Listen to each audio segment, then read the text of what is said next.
तो चलिए आज का जो हमारा पहला वर्ड है, जो फर्स्ट सेशन है आज का, फर्स्ट वर्ड है दैट इज एरी।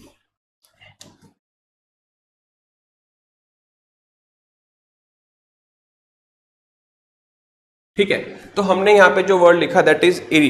इरी एक एडजेक्टिव होता है बेसिकली, ये एक क्या होता है, एडजेक्टिव होता है। ठीक है, ये आपको ध्यान रखना है। इसके जो स्पेलिंग्स है क्या है, EERIE। ठीक है, बच्चे मिस्टेक क्या करते हैं, ERRIE, तो ये नहीं है, ध्यान रखना। इसके जो स्पेलिंग्स है वो क्या है, EERIE, और इसको बोलते हैं इरी।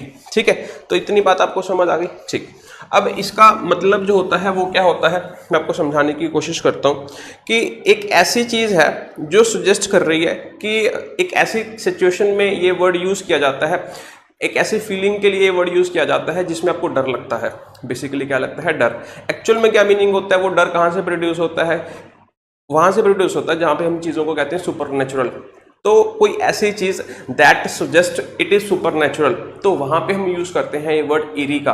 तो मैं बेसिकली ये कह सकता हूं कि इरी इज समथिंग, एक ऐसी चीज के लिए यूज करते हैं that is suggestively supernatural. Supernatural का मतलब क्या होता है, आप सब समझते हैं, स्पिरिट्स वगैरह, घोस्ट वगैरह से रिलेट कर सकते हैं। या फिर इसको मैं इजी वे में क्या कह सकता हूं, something that is inspiring fear.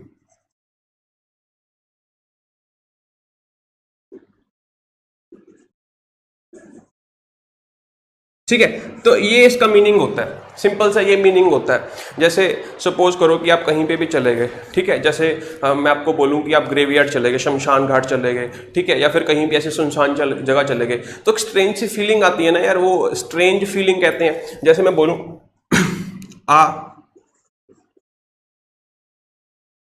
Strange feeling, अब जब आप बोल रहे हो ना स्ट्रेंज फीलिंग, इसका मीनिंग बहुत वाइड है।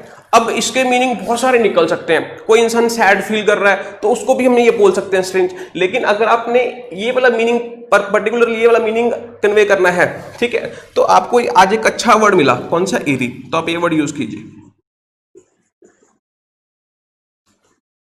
ठीक है, सबसे सिंपल तरीका क्या है सेंटेंस बनाने का, मुझे सेंटेंस लिखना है, मैं क्या लिखूंगा यार, it was just a strange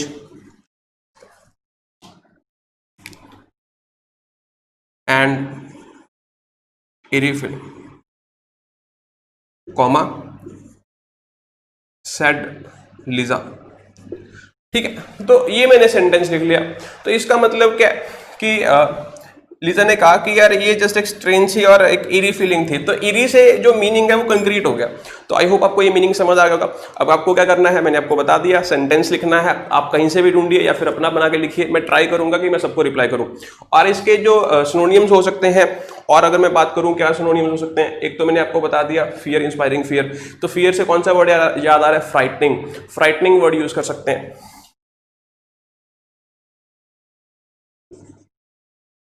ठीक है, अब फ्राइटनिंग वर्ड यूज कर सकते हैं।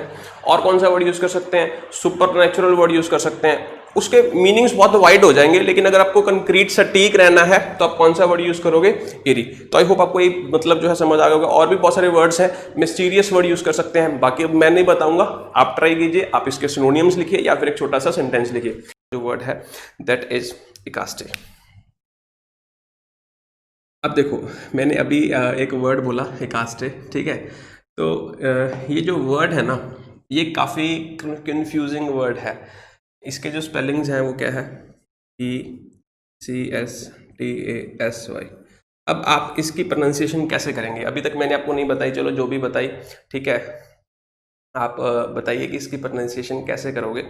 तो इसकी जो प्रोनाउंसिएशन है ना, वो हम एकास्टे बोलते हैं। मतलब मैंने जब स्टार्टिंग में सीखा था, एकास्टे सीखा था, तो अभी भी मैं कभी कभी गलती कर देता हूँ, मैं एकास्टे ही बोलता हूँ।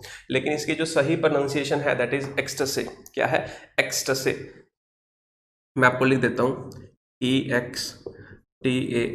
तो आपको इसकी प्रोनाउंसिएशन जो है वो ध्यान रखनी है। कभी कभी मैं भी गड़बड़ कर देता हूँ। ये वर्ड बहुत अच्छा वर्ड है, मतलब मुझे बहुत प्यारा लगता है वर्ड। ये वर्ड मैंने 2015 में सीखा था, ठीक है, उसकी मैं स्टोरी बताऊंगा कहाँ पे सीखा था। तो ये एक नाउन है, ठीक है, ये क्या है, एक नाउन है। और इसका मतलब क्या होता है कि ये एक ऐसी स्टेट में ये वर्ड यूज़ किया जाता है, एक ऐसी फीलिंग का एक नाम है, नेम ऑफ अ फीलिंग है, ये नेम ऑफ अ स्टेट है। जब आप बहुत खुश होते हो, you are very delighted, you are feeling superb when you feel that you are on cloud 9। कहते हैं ना, अभी आप नाइन्थ क्लाउड पे हैं या फिर 7th हेवन में हैं, आप 7वें आसमान पे चले गए, तब जो फीलिंग तब होती है, उस फीलिंग का जो नाम होता है दैट इज कॉल्ड एक्सटेसी। मैं फिर से कह रहा हूँ, ये एक आस्टे नहीं है, एक्सटेसी है। ठीक है, तो आप उस चीज़ को बिल्कुल अवॉइड करेंगे। तो हम इसको क्या कह सकते हैं, a feeling of great happiness. ठीक है, जैसे ऑन क्लाउड 9, ये भी हम यूज़ करते हैं। ठीक है, 9 सॉरी, और भी बहुत सारी वर्ड्स हम यूज़ करते हैं। तो बस आपको यही ध्यान रखना है। और इस पे जो सेंटेंस बनेगा कैसे बनेगा, जैसे मैं बोलूँ ही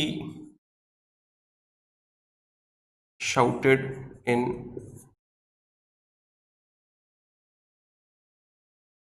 ठीक है, ही shouted in ecstasy।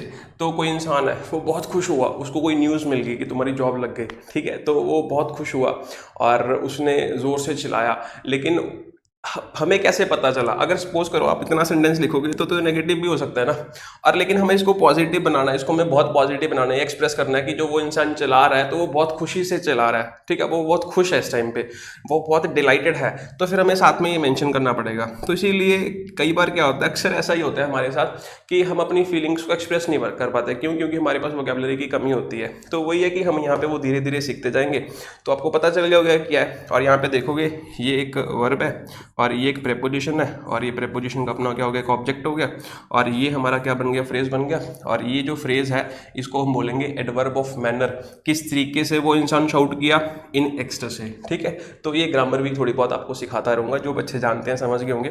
तो इसको हम बोलेंगे एडवर्बियल फ्रेज। किसका रिप्लाई है ये, किसका रिप्लाई है, हाउ का रिप्लाई। मैं फिर से कह रहा हूँ, इसके जो स्पेलिंग्स है उसको भी ध्यान रखना, और इसकी जो प्रोनाउंसिएशन है उसको भी ध्यान रखना। इसके साथ में मैं आपको इसका एक एडजेक्टिव बताता हूँ। इसका जो एडजेक्टिव है वो कैसे लिखा जाता है, ECSTATIC। ठीक है, तो ये हमारा जो है एक एडजेक्टिव है, इसको बोलते हैं एक्सटेटिक। एक्सटेटिक, ठीक है, इकास्टिक मत बोल देना। ठीक है, एक्सटेटिक है ये, एक्सटेटिक एक एडजेक्टिव है। ठीक है, तो जैसे एडजेक्टिव जो है ये कैसे कैसे यूज़ होगा, किसी नाउन के साथ यूज़ होगा। जैसे मैं आपको एक एग्जांपल दूं कि हम क्या कह सकते हैं, आप कोई मैजिशियन है, ठीक है, वो किसी स्टेज पे गया, तो जो ऑडियंस थी वो बहुत एक्सटेटिक थी, मतलब बहुत पहले से खुश थी, एनर्जेटिक थी, बहुत हैप्पी मूड में थी, तो वहाँ पे कह सकते हैं ecstatic.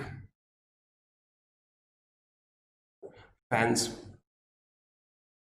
Crowd, audience, etcetera etcetera. तो इस तरीके से आप इस एडजेक्टिव को यूज़ कर सकते हैं। ये वर्ड मैंने 2015 में सीखा था। ठीक है, किसी टीचर के फ़ोन में था, तो फ़ोन में उन्होंने नेम सेव किया हुआ था, किसी का नेम सेव किया हुआ था। ठीक है, एक्सटेसी। तो आप समझ रहे होंगे किसका नेम सेव किया होगा, तो आप इस तरीके से जो है नेम सेव कर सकते हैं। तो आज के लिए इतना ही। Thank you so much, bye bye. आज का जो वर्ड है दैट इज़,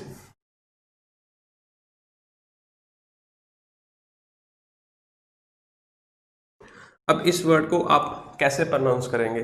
ठीक है, तो आप देखिए, टेक योर टाइम, OSTENTATIOUS। कुछ लोग इसको ऑस्टेंटेनियस बोलते हैं, लेकिन मुझे नहीं पता कि इसको ऐसा क्यों बोला जाता है, लेकिन इसकी प्रोनाउंसिएशन ये नहीं है, इसकी प्रोनाउंसिएशन है ऑस्टेंटेशियस। ऑस्टेंटेशियस है इसकी एक्चुअल में जो प्रोनाउंसिएशन है, और ये हमारा एक एडजेक्टिव है। ऑस्टेंटेशियस का बेसिकली मतलब होता है कि जब आप किसी अपनी वेल्थ को या किसी ऑर्नामेंट को या किसी भी चीज़ को अपने, चाहे किसी मैनर को, किसी भी चीज़ को इस तरीके से फ्लैश करते हैं, इस तरीके से शो करते हैं कि दूसरे लोग उससे इम्प्रेस हो जाएं और उसको एडमायर करें। बेसिकली ये जो वर्ड है नेगेटिव वर्ड है, it is disapproving, negative word है। ये हम तब यूज़ करते हैं जब हमने डिसअप्रूविंग चीज़ शो करनी होती है। और आपको जैसे मैं सेंटेंस लिखूं या फिर मैं कुछ लिखूं,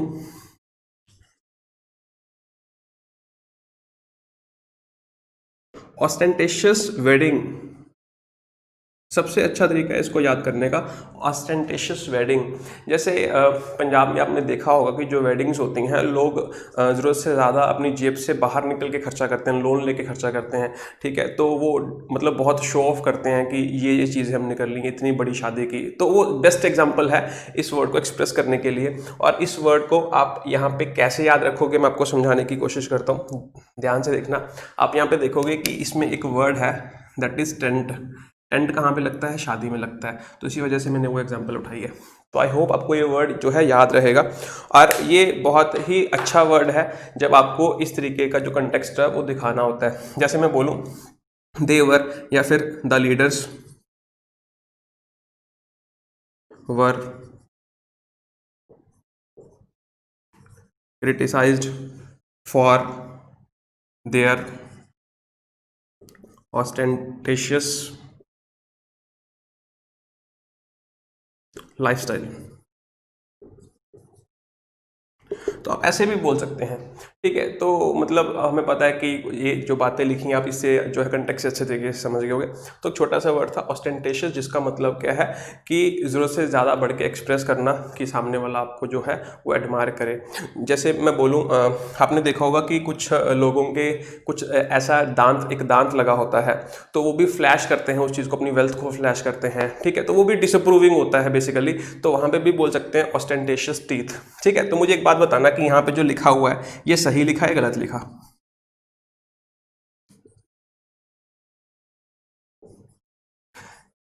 ठीक है, ये फ्रेज आपने बताना है कि ये जो लिखा हुआ है सही लिखा या गलत लिखा, ठीक है। ये कमेंट बॉक्स में बताइए। तो आज की इतना ही, थैंक। आज का जो वर्ड है दैट इज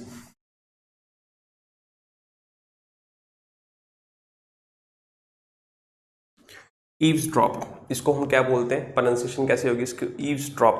फिर से बता रहा हूँ, ईव्स ड्रॉप, ठीक है। तो इसकी ये प्रोनाउंसिएशन है ईव्स ड्रॉप। और ये हमारी एक वर्ब है। ये क्या है? एक वर्ब है। और इसका जो मीनिंग होता है, इसका मीनिंग क्या होता है, ये बेसिकली मतलब डेली लाइफ में भी इसको यूज़ कर सकते हैं। तो मैं ऐसा ही वर्ड लेके आऊँ कि बच्चे से सेंटेंस इजीली बन जाए। इसका मतलब होता है कि जब आप सीक्रेटली किसी की बातें को सुनते हैं, किसी की कन्वर्सेशन को सुनते हैं, जो दूसरे लोग बातचीत कर रहे हैं उसको सीक्रेटली सुनते हैं, ठीक है, तो उसको कहते हैं ईव्सड्रॉप। मीनिंग क्या हुआ इसका? To listen secretly to what other people are saying. मतलब सीक्रेटली किसी की बातों को सुनना, दैट इज कॉल्ड ईव्सड्रॉप, ठीक है। और जैसे मैं एक सेंटेंस लिखूं, एग्जांपल हम लिखते हैं इस पे, द जेलस और एनवी, ठीक है। इसमें मैंने आपको डिफरेंस करवाया था, जो डिटेल्ड सेशन चल रहे हैं हमारे, जेलस में और एनवी में क्या डिफरेंस होता है, ठीक है। तो जेलसी में और एनवी में क्या डिफरेंस होता है, जेलसी का भी यूज़ करते हैं, एनवी का भी यूज़ करते हैं, वहाँ से आप पढ़ सकते हैं। द जेलस मैन या फिर वुमेन वॉज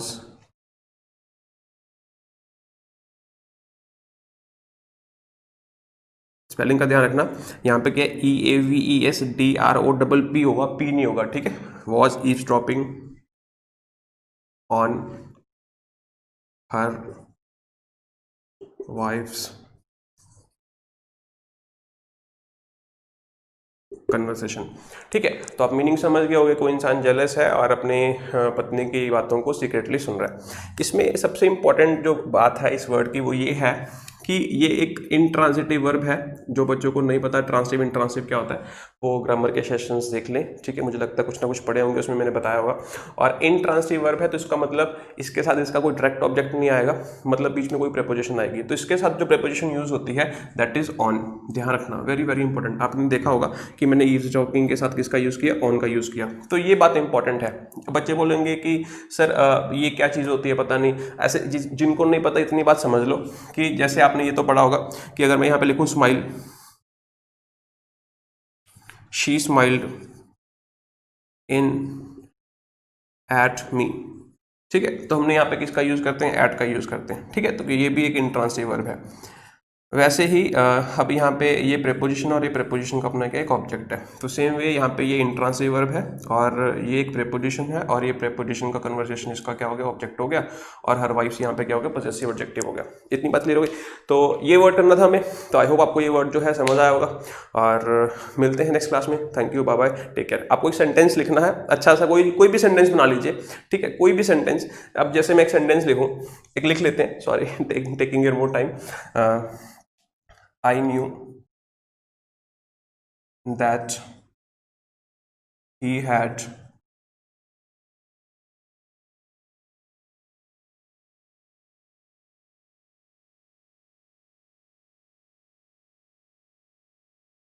अब ये सेंटेंस लिखा हुआ है, अब ये सेंटेंस देखना कि सही गलत। I knew that he had eavesdropped our conversation. तो जब हमने ये बात लिखी, ठीक है, ये ड्रॉप्ड है, जब हमने ये बात लिखी तो अब देखोगे ध्यान से कि आपने इसको as a transitive verb use कर लिया। तो ऐसी ही गलतियां आती हैं, चाहे वो बैंकिंग है, चाहे वो एसएससी है, चाहे वो कोई भी है। बैंकिंग में तो खासकर ऐसी गलतियां आती हैं। तो अब बच्चे को पता पढ़ने में सही लग रहा है, लेकिन मैंने आपको बताया कि ये जो ऑब्जेक्ट है वो ईव्सड्रॉप का नहीं हो सकता, क्योंकि ये इंट्रांसटिव वर्ब है। अगर ये इंट्रांसटिव वर्ब है तो इसके साथ बीच में ये जो ऑब्जेक्ट होगा वो इस वर्ब का नहीं बल्कि प्रेपोजिशन का होगा। तो इसके साथ हमने पढ़ा कि कॉनोटेशन क्या कहती है, इसके साथ हम ऑन का यूज करते हैं, तो हमें बीच में लिखना पड़ेगा ऑन, ठीक है। तो ध्यान रखिए इस चीज का, और सेंटेंस जो है केयरफुली बनाना है। Thank you. बाप जो वर्ड है दैट इज ट्रांसग्रेस।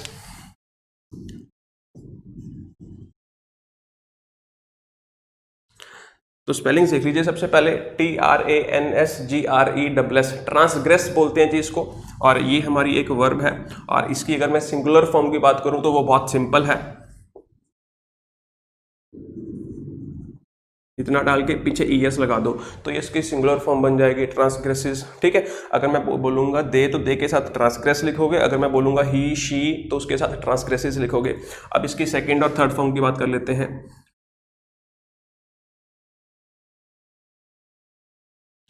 ठीक है, तो उसके पीछे हमने क्या लगा दिया, ED लगा दिया। तो ये वर्ब की सेकंड फॉर्म भी हो सकती है, ये वर्ब की थर्ड फॉर्म भी हो सकती है। वो डिपेंड करता है कि वो पास्ट इंडेफिनिट टेंस है या परफेक्ट टेंस है। अगर परफेक्ट टेंस होगा तो उसको थर्ड फॉर्म माननी पड़ेगी, और वहां पे पास्ट इंडेफिनिट टेंस होगा तो उसको सेकंड फॉर्म मानना पड़ेगा, ठीक है। और ये होगी हमारी वर्ब की फैमिली। अब बात करते हैं एक और वर्ड मैं बताता हूं, ट्रांसग्रेशन। तो ट्रांसग्रेशन जो वर्ड है ये इसी से बन के आया, बस इसका जो पार्ट्स ऑफ स्पीच है ये हमारा क्या है, नाउन है, ठीक है। हम दोनों के यूसेज सीखेंगे। फिलहाल आपको पहले इसका मैं मतलब बता देता हूँ। इसका मतलब होता है व्हेन यू, मतलब when somebody, sorry, when you go beyond the boundaries, जब आप बाउंड्री के बाहर चले जाते हैं, मैंने बाउंड्री बनाई कोई, ठीक है। अब जब आप कोई इस लिमिट को एक्सीड करता है, ठीक है, बाउंड्री के बाहर चला जाता है, उसको बोलते हैं transgress. When you go beyond the boundaries इधर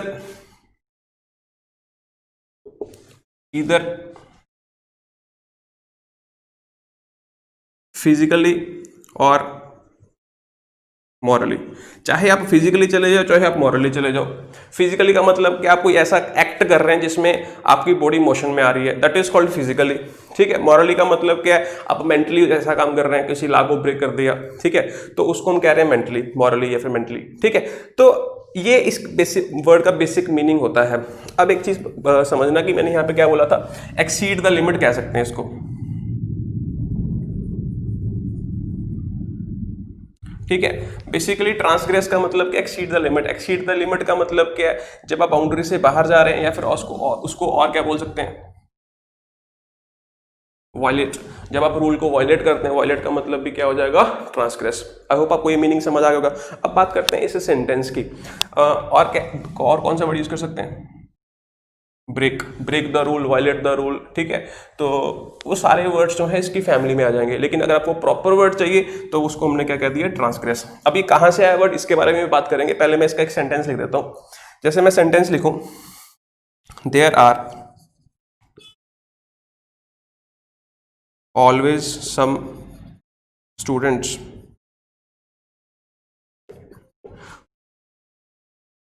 हु ट्रांसग्रेस स्कूल रूल्स। ठीक है, तो वर्ड का यूसेज देख लीजिए। ऐसे लड़के या ऐसे लड़कियां या फिर ऐसे स्टूडेंट्स मैं बोलूँ, ठीक है, ऐसे हमेशा कोई ना कोई स्टूडेंट्स स्कूल्स में देखोगे, कॉलेज में देखोगे, ठीक है, ऐसे कुछ ना कुछ स्टूडेंट्स होते हैं, ऐसे एलिमेंट्स होते ही हैं जो रूल को वायलेट करते हैं। तो हमने उसके लिए कौन सा वर्ड यूज़ किया, हु ट्रांसग्रेस, और इसके बाद हमने इसका क्या लिख दिया यहाँ पे, ऑब्जेक्ट। तो इसका मतलब यहाँ पे जो वर्ब है कैसी वर्ब है, ट्रांजिटिव वर्ब है। ये बात आपको समझनी थी। तो एक अदर सेंटेंस और लिख लेते हैं, जैसे मैं यहाँ पे लिखूं, इसको इरेज कर देते हैं।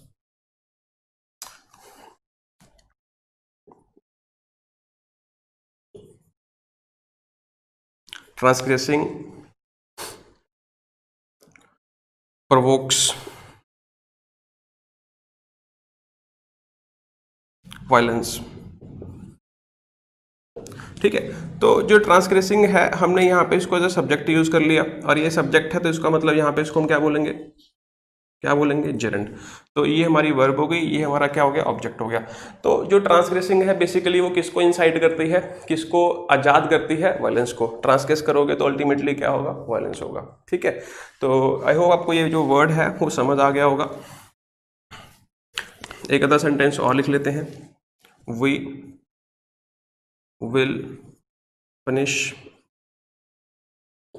Those who. ठीक है, हम उनको पनिश करेंगे जो क्या करेंगे, ट्रांसग्रेस करेंगे। ट्रांसग्रेस का मतलब मैंने आपको बता दिया, जो वायलेट करेंगे, ब्रेक करेंगे रूल को। इस तरीके से जो है हम इस वर्ड को यूज करते हैं। हाँ, इसका मतलब सिन वगैरह को भी कमिट करना होता है, पाप करना भी होता है। जब इसका मतलब सिन होगा, ठीक है, तो इसके साथ हम अगेंस्ट वर्ड का भी यूज करते हैं। ठीक है, दे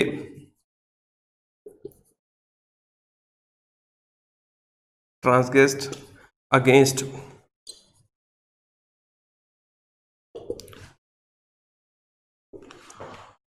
गॉड लिख लो, गॉड्स रूल लिख लो, गॉड्स लॉ लिख दो, कुछ भी लिख दो, दैट इज कॉल्ड ट्रांसग्रेस, उसको भी हम कह सकते हैं। और यहाँ पे आप देखोगे ये वाली जो वर्ब होगी ये इंट्रांसिटिव होगी, क्योंकि अगेंस्ट यहाँ पे प्रेपोजिशन है, और ये प्रेपोजिशन का अपना क्या हो गया, ऑब्जेक्ट हो गया। तो इसके साथ हम अगेंस्ट का यूज भी कर सकते हैं, और ये ट्रांजिटिव तरीके से भी एक्ट कर सकती है। दोनों जो तरीके हैं वो बिल्कुल सही हैं। ठीक है, चलिए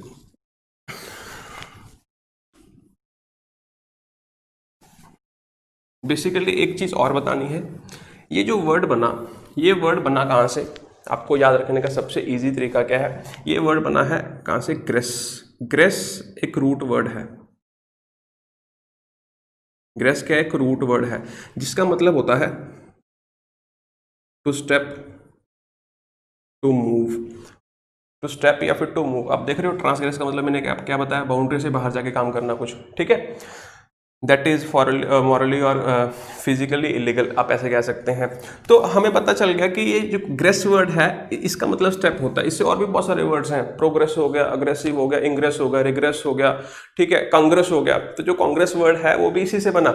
ये सारे वर्ड्स तो इसके डिटेल्स हैं। सेशन आज का जो वर्ड है दैट इज शेड्यूलस। स्पेलिंग देख लेते हैं जी, SEDULOUS। तो शेड्यूलस का जो मीनिंग होता है उससे पहले मैं थोड़ी सी ग्रामेटिकली इसकी प्रोफाइल की बात कर लेता हूँ। ये हमारा एक एडजेक्टिव है, ये हमारा क्या है, एक एडजेक्टिव है। ठीक है, और अगर मैं बात करूँ, अगर आप इसके साथ नेस लगा देंगे, शेड्यूलसनेस, तो ये हमारा एक नाउन बन जाएगा। ये हमारा क्या बन जाएगा, एक नाउन बन जाएगा। अगर मैं बात करूँ शेड्यूलसली, तो ये हमारा एक एडवर्ब बन जाएगा। ठीक है, तो जब आप शेड्यूलसली बोलते हो, ये हमारा एक एडवर्ब है, शेड्यूलसनेस एक नाउन है, और शेड्यूलस एक एडजेक्टिव है। और ये एडवर्ब वाली फैमिली में थोड़ा सा बता देता हूँ। इसमें क्या होता है, आपने पढ़ा होगा, ये बहुत इजी स्पेलिंग के रूल है कि जब भी हम किसी एडजेक्टिव के साथ ly लगाते हैं तो वो हमारा एडवर्ब बन जाता है। जैसे फॉर एग्जाम्पल आपको एक वर्ड बताता हूँ, मैंने यहाँ पे बोला नाइस, तो नाइस के साथ आपने ly लगा दिया, तो ये हमारा क्या बन गया, नाइसली। तो नाइसली हमारा एडवर्ब बन गया। मैंने बोला सीरियस, सीरियस का क्या बन जाएगा, सीरियसली। डिफरेंट का डिफरेंटली, वाइज का वाइजली, स्वीट का स्वीटली, नीट का नीटली, बहुत सारे ऐसे वर्ड्स हैं। तो वैसे ही शेड्यूलस का शेड्यूलसली। ठीक है, तो ये हमारी ग्रामेटिकल प्रोफाइल थी। अब इसका मीनिंग जान लेते हैं। इन दोनों वर्ड्स को अब रिमूव कर देते हैं। आई होप आपने नोट कर लिए होंगे। इसका मीनिंग होता है कि जब कोई इंसान किसी काम को बहुत ही केयरफुल तरीके से करता है, उसमें अपने एफर्ट्स डालता है, एक ऐसा इंसान के लिए ये वर्ड यूज़ किया जाता है जो इंसान जल्दी जल्दी गिव अप नहीं करता, प्रिसिस्टेंट एफर्ट्स देता है किसी भी चीज़ को, जब वो काम करता है तो वो जल्दी गिव अप नहीं करता, ठीक है। तो उसको, उस इंसान के लिए ये वर्ड यूज़ कर सकते हैं। जैसे मैं बोलूँ अ सेडलेस person,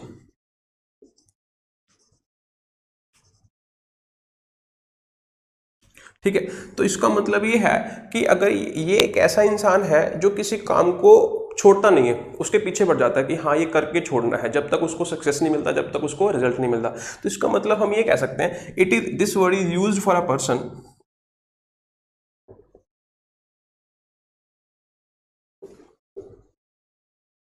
who works really hard. आप ये बात बोल सकते हैं, ठीक है। या फिर who,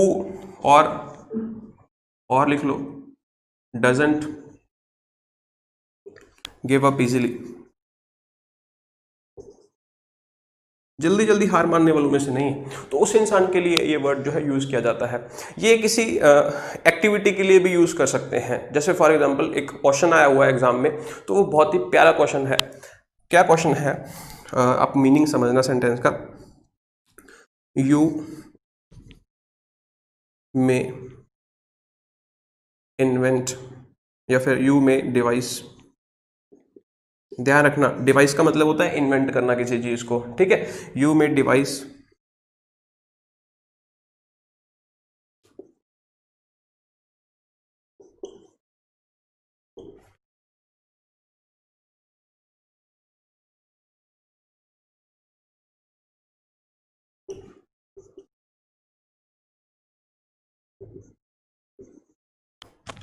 but the reality is that only in a scheduled way can you get success। तो आप इस बात को यहाँ पे ना अवॉइड भी कर सकते हैं, इसको बाद में हमने लिख लिया, एक ही बात है, ठीक है। तो हम इसको रिमूव कर सकते हैं। आप यहाँ पे ऐसे पढ़िए, you may devise 100 ways but the reality is that only in a schedulers way can you get success. और ये बात ध्यान रखना, यहाँ पे कैन यू सही है, यू कैन नहीं आएगा, ठीक है। ये इन्वर्जन का एक पार्ट है जो हम एडवर्ब में पढ़ते हैं।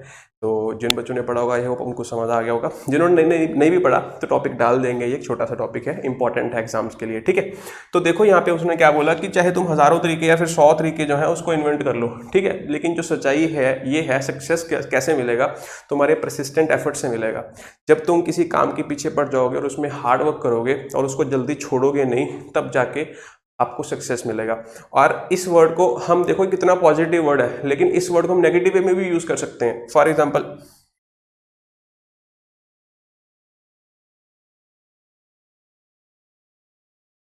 मैंने बोल दिया अ सेडलेस ऑफेंडर, तो ऑफेंडर का मतलब क्या होता है, जो ऑफेंड करने वाला होता है। मतलब कोई इंसान ऐसा है वो जानबूझ के बार बार ऑफेंड कर रहा है जब तक उसको सक्सेस नहीं मिल जाता। तो यहाँ पे ये वर्ड नेगेटिविटी यूज हो गया।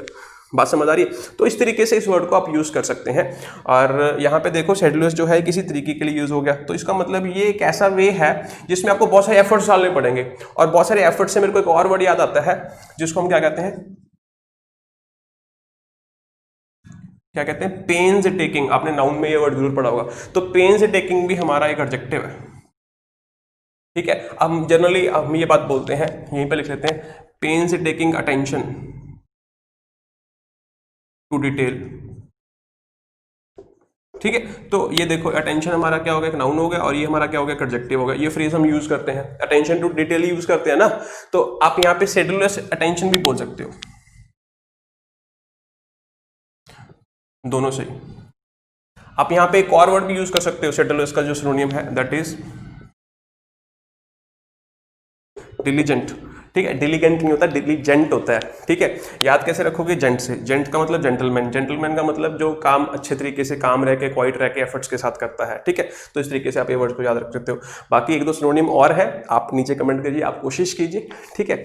और कांस्टेंट वर्ड यूज कर सकते हो, कांस्टेंट एफर्ट्स, रिपीटेड एफर्ट्स, ठीक है, परसिस्टेंट एफर्ट्स। तो कुछ भी आप वर्ड्स यूज कर सकते हो। आपको एक अच्छा वर्ड सीखने को मिला, आप ट्राई कीजिए इस पे सेंटेंस लिखने की। तो कल मिलते हैं। जो वर्ड है दैट इज घासली, सबसे पहले इसका जानेंगे पार्ट्स ऑफ स्पीच। इसका जो पार्ट्स ऑफ स्पीच है दैट इज एन एडजेक्टिव। एक बात आपको ध्यान रखनी है कि बच्चे क्या होते हैं, याद कर लेते हैं हर चीज़ को, ठीक है, कि जिन वर्ड्स के पीछे एल लगा होता है वो हमेशा ही एडवर्ब होते हैं। ऐसा नहीं होता, यूजुअली एडवर्ब्स होते हैं लेकिन वो एडजेक्टिव्स भी होते हैं, ठीक है। तो इस तरीके से आपको चीज़ों को याद रखना है कि हर वर्ड जो है एल वाला वो एडवर्ब नहीं होता। जैसे मैं यहाँ पे बोलूँ फ्रेंडली, अब जो फ्रेंडली वर्ड है ये एडजेक्टिव है एडवर्ब है, आप कमेंट करके बताना, ठीक है। और मैं एक और वर्ड लिखता हूँ मैनली, ये वर्ड कमेंट करके बताना, ठीक है। और एक और वर्ड लिखता हूँ डेली, ठीक है। तो ये वर्ड आपने मुझे बताने हैं कमेंट करके कि ये कौन से हैं, एडजेक्टिव है, एडवर्ब है, ठीक है। चलिए आगे चलते हैं। घासली मैंने आपको बता दिया कि एक एडजेक्टिव है। एडजेक्टिव किस लिए यूज़ होता है, नाउन के लिए यूज़ होता है, ना कि एडवर्ब के लिए। तो ये किसी नाउन के लिए यूज़ होगा। अब इसकी बात करते हैं मीनिंग की। घासली से आपको जो वर्ड याद आ रहा होगा दैट इज घोस्ट। क्या याद आ रहा होगा, दैट इज घोस्ट, ठीक है। तो मैं आपको बताना चाहता हूँ कि इसका मतलब घोस्ट नहीं होता, ठीक है। तो बहुत सारे बच्चे इसको घोस्ट से रिलेट कर लेते हैं, लेकिन इसका मतलब घोस्ट समझ लेते हैं, भूत समझ लेते हैं, लेकिन इसका मतलब घोस्ट नहीं होता। इसका मतलब होता है घोस्ट लाइक। घोस्ट लाइक से अब क्या मीनिंग है, घोस्ट लाइक का मतलब यहाँ पे पसंद करना नहीं है, ठीक है। मैं आपको बता दूं, लाइक का मतलब यहाँ पे सिमिलरिटी शो करना है। लाइक के दो मीनिंग होते हैं, एक तो पसंद करना, एक सिमिलरिटी शो करना। जैसे मैं बोलूँ I like you,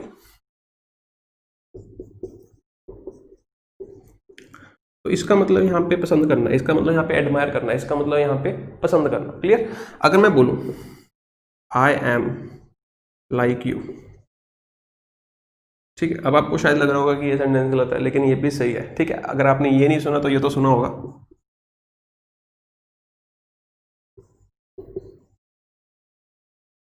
I am not like you, ये तो सुना होगा, ठीक। तो ये दोनों सेंटेंस सही है। और यहाँ पे जो लाइक है इसका मतलब सिमिलरिटी है, ठीक है। और यहाँ पे लाइक वर्ब है और यहाँ पे दोनों में लाइक प्रीपोजिशन है, ठीक है। तो ये ग्रामर में हम डिटेल में पढ़ते हैं, जो बच्चे पढ़ रहे हैं उनको पता होगा। तो लाइक का मतलब सिमिलरिटी भी होता है, ठीक है। तो अगर आप लिख रहे हो ना घोस्ट लाइक, तो इसका मतलब क्या है, लाइक अ घोस्ट। इसका मतलब क्या है, लाइक अ घोस्ट। जैसे आपने एक वर्ड पढ़ा होगा शायद, चाइल्ड लाइक पढ़ा होगा, इसका मतलब क्या, लाइक अ चाइल्ड, ठीक है। तो जिस वर्ड्स के साथ हम लाइक वर्ड कैसे यूज़ करते हैं सफिक्स लगा के, तो वो हमारे एडजेक्टिव्स बन जाते हैं, ठीक है। तो ये स्पेलिंग रूल्स हैं, ये हम डिटेल्ड सेशंस में ये चीज़ें करेंगे, या फिर काफ़ी हद तक हमने चीज़ें की भी हैं। तो यहाँ पे घोस्ट लाइक का मतलब क्या है कि ऐसी चीज़ that is like a ghost, something that is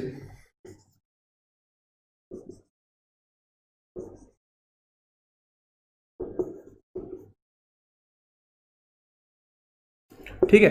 अब घोस्ट से क्या मतलब है, ठीक है। घोस्ट का मेन काम क्या होता है, डराना। तो फ्राइटन, तो बेसिकली इस वर्ड का मतलब क्या है, something that frights extremely, something that extremely frights, that is extremely frightening, something that inspires something. इस एक्चुअल मतलब क्या है, ठीक है, कैसी चीज के लिए यूज किया जाता है, something that inspires the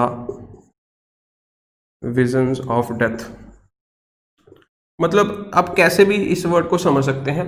basically तभी यूज़ किया जाता है किसी ऐसी सिचुएशन के लिए, ऐसे सीन के लिए। कोई क्राइम सीन हो गया, कोई मर्डर सीन है, वो इतना दर्दनाक है कि उसमें डेथ इन्वॉल्व है, पेन इन्वॉल्व है, और वो आपको बहुत डरा रहा है। अल्टीमेटली वो एक अनप्लीजेंट सीन है, ठीक है, अनप्लीजेंटनेस है उसमें। तो उस सीन्स के लिए या उस एक्ट के लिए हम ये वर्ड यूज़ कर सकते हैं घासली। तो मैं यहाँ पे बोलूँ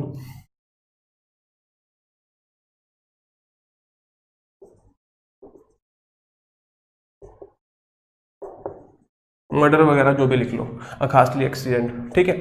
अब जैसे मैं आपको आपने जब कोविड स्टार्टिंग में मार्च में हमने जानना स्टार्ट किया कि पेंडेमिक है, वो फैलना स्टार्ट हो गया। फिर हमने देखा कि चाइना से स्टार्ट हुआ, फिर बाद में हमने देखा कि अमेरिका में बहुत ज़्यादा फैल गया, फिर हमने देखा कि इटली जो है वो सबसे नंबर 1 पे चला गया।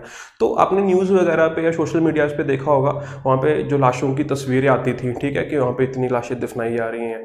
तो वो जो सीन थे, जो हमने वो लाशों के सीन देखे, तो जो वो सीन है हैं दैट, उसको आप घास्टली सीन्स कह सकते हैं क्योंकि वो आपको बहुत ज़्यादा डरा रहे थे, ठीक है। That inspires the vision of death, ठीक है। डर लग रहा था ना कि ऐसे देख के यार कि हमारा क्या होगा आगे जाके, पता नहीं क्या होगा। वो इतने दर्दनाक थे, अल्टीमेटली वो क्या थे, अनप्लीजेंट थे, ठीक है। तो इस तरीके से हम घास्टली वर्ड को यूज़ करते हैं। आई होप आपको समझ आया होगा। और आपने इस पे एक सेंटेंस लिखना है, कुछ भी लिखिए जैसे मैंने यहाँ पे बनाया, और एक सेंटेंस आपको और बना के दिखाता हूँ। इसको हम किसी सिचुएशन के लिए भी यूज़ कर सकते हैं, जैसे कोई सिचुएशन है वो बहुत अनप्लीजेंट है, ठीक है, तो या फिर बहुत शॉकिंग है, बहुत ही फ्राइटनिंग है, तो अंदर से जब लगता है कि यार ये डर लगता है कि ऐसी सिचुएशन है, या फिर बहुत ऑकवर्ड सिचुएशन है, उसके लिए भी हम इसको यूज़ कर सकते हैं। For example,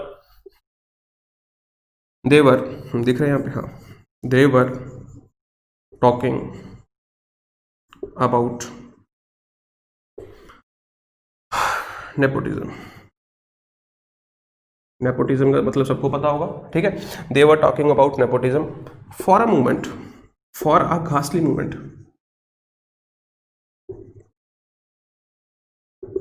I thought they were talking about me, या फिर दे वर वॉन्टिंग टुवर्ड्स मी,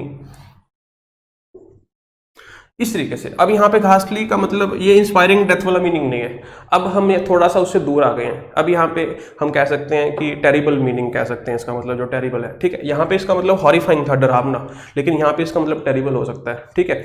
डिस्गस्टिंग हो सकता है, ऑकवर्ड हो सकता है, डिस्टर्बिंग हो सकता है, तो ये इसका सेकेंड मीनिंग था, आप ये बात कह सकते हैं, ठीक है। तो आई होप आपको समझ आया होगा।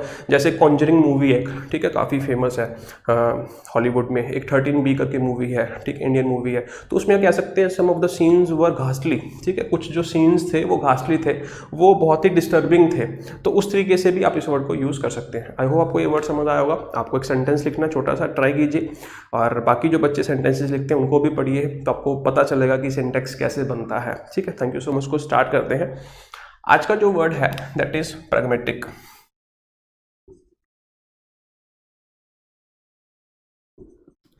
प्रैग्मेटिक है जी, स्पेलिंग से लीजिए PRAGMATIC। प्रैग्मेटिक वर्ड जो है, इसका पार्ट्स ऑफ स्पीच की अगर बात करें, इट इज़ एन एडजेक्टिव, तो बेसिकली किसी नाउन के लिए यूज होगा। प्रैग्मेटिक मतलब क्या होता है, आपको मैं इसको कैसे याद करूँ, हाँ, प्रैग्मेटिक से आप याद रखेंगे प्रैक्टिकल।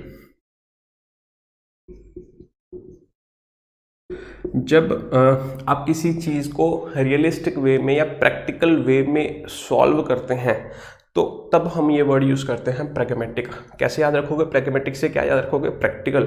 अब प्रैग्मेटिक अप्रोच का मतलब क्या है, a practical approach rather than having fixed ideas और फिक्स्ड थ्योरीज, ठीक है। जैसे फॉर एग्जांपल मैं आपको कह रहा हूँ, solving examples, solving problems in a practical or realistic way rather than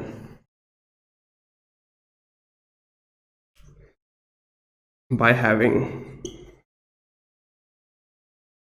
any fixed ideas or theories।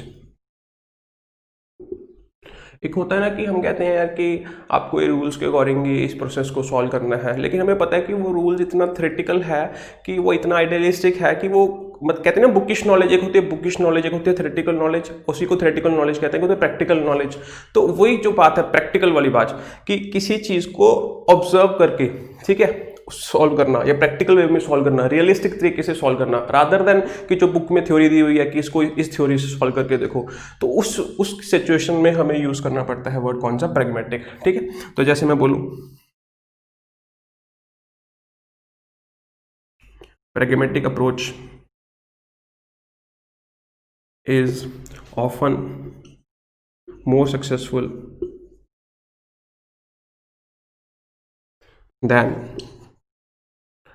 N idealistic one. ये हमें सबको पता है। तो प्रैग्मेटिक का मतलब यहाँ पे क्या है, प्रैक्टिकल या फिर रियलिस्टिक।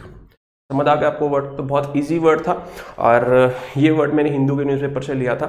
आपको पता होगा जैसे कि नीट में कुछ लास्ट मंथ मुझे लगता है कि एडिटोरियल आया था शायद उसका, तो नीट के एग्ज़ाम के लिए दिक्कत आई थी। ठीक है, सरकार ने जब बोला था कि नीट का एग्ज़ाम होगा, तो कुछ बच्चे थे या फिर कुछ पेरेंट्स थे, ठीक है, तो वो इस चीज़ का विरोध कर रहे थे कि नहीं होना चाहिए। तो सरकार ने कहा था कि हाँ, कुछ बच्चों ने, मोस्टली जो ज़्यादा जनता है, मेजोरिटी ने तो एडमिट कार्ड्स डाउनलोड कर लिए। तो लास्ट में एडिटर ने जो अपने ओपिनियन दिया था, तो उसने ये लिखा था,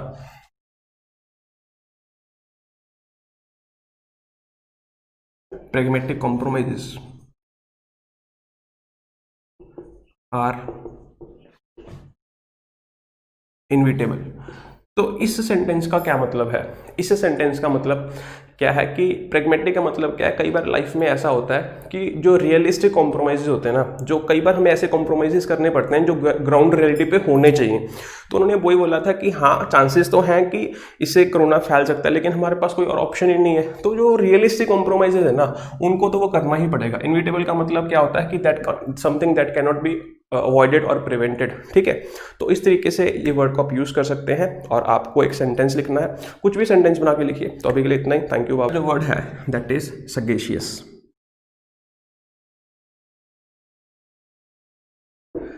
स्पेलिंग देख लीजिए, SAGACIOUS, सगेशियस। ठीक है, और इसकी प्रोनाउंसिएशन मैंने आपको बता दी। और इसका जो पार्ट्स ऑफ स्पीच है दैट इज एन एडजेक्टिव, ये एक एडजेक्टिव है। ठीक है, जो पीछे जनरली IOS वाले वर्ड होते हैं वो एडजेक्टिव्स होते हैं। और मैंने आपको उस दिन बताया था कि सर्टेन एडजेक्टिव्स होते हैं, ज़्यादातर एडजेक्टिव्स ऐसे होते हैं जिनके साथ आप LY लगाओगे तो वो एडवर्ब बन जाएगा, राइट। अगर मैं इसके साथ LY लगाऊंगा तो वो एडवर्ब बन जाएगा। जैसे अगर मैं यहाँ पे सगेशियसली लिख लूँगा तो ये हमारा क्या बन जाएगा, एक एडवर्ब बन जाएगा। और इसकी दूसरी फैमिली की बात करूँ, एक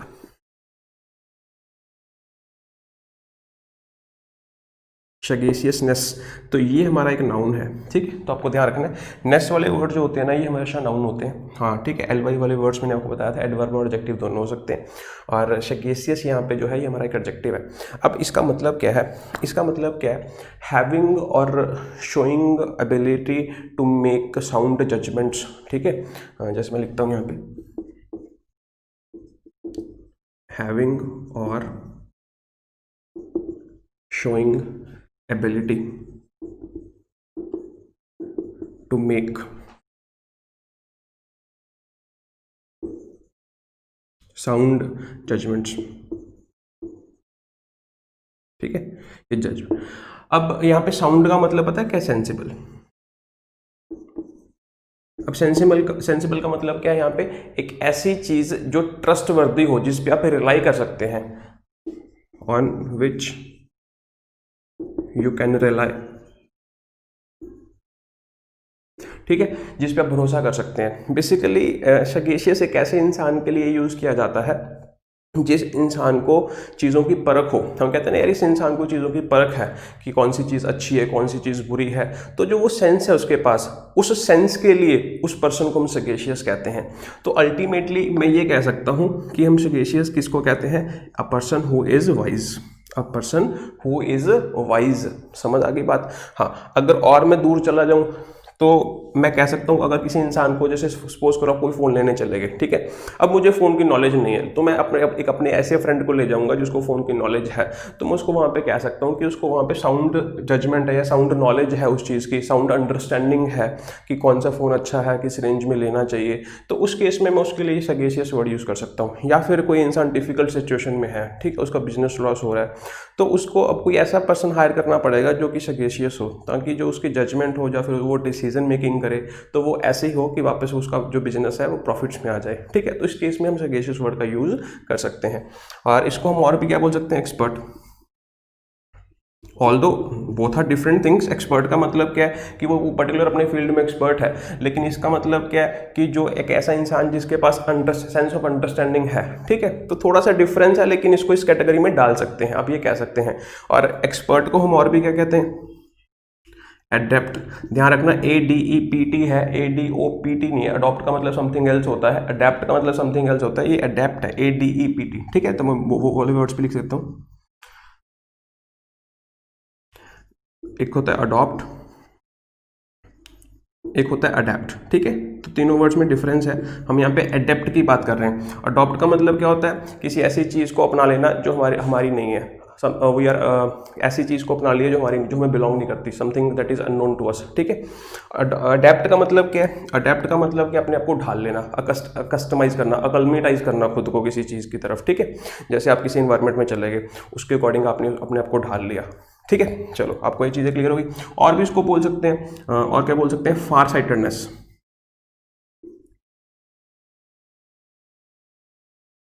फार साइटेड का मतलब क्या होता है, जो इंसान दूर की सोच सकता है, तो उसके पास भी अच्छी अंडरस्टैंडिंग होगी। तो आई होप आपको ये मीनिंग जो है समझ आ होगा। अब इसकी एक ट्रिक बताता हूँ, इसको याद करने की ट्रिक। एक इस पे फ्रेज भी लिख लेते हैं, जैसे मैं यहाँ पे लिखता हूँ अ सगेशियस पर्सन। ठीक है, तो उसके पास स्किल है चीज़ों को समझने की, परख है उसके पास। ठीक है, चलो अब कैसे याद रखोगे, ध्यान रखना। मैंने यहाँ पे बोला सगेशियस का मतलब क्या है, वाइज, अल्टीमेटली वाइज से आप याद रखोगे। सगेशियस से एक वर्ड निकल के आता है साग। ठीक है, आपको याद होगा, देसी तरीका है समझाने का। ठीक है, याद रखने का, निमोनिक से आप ऐसे समझ लो।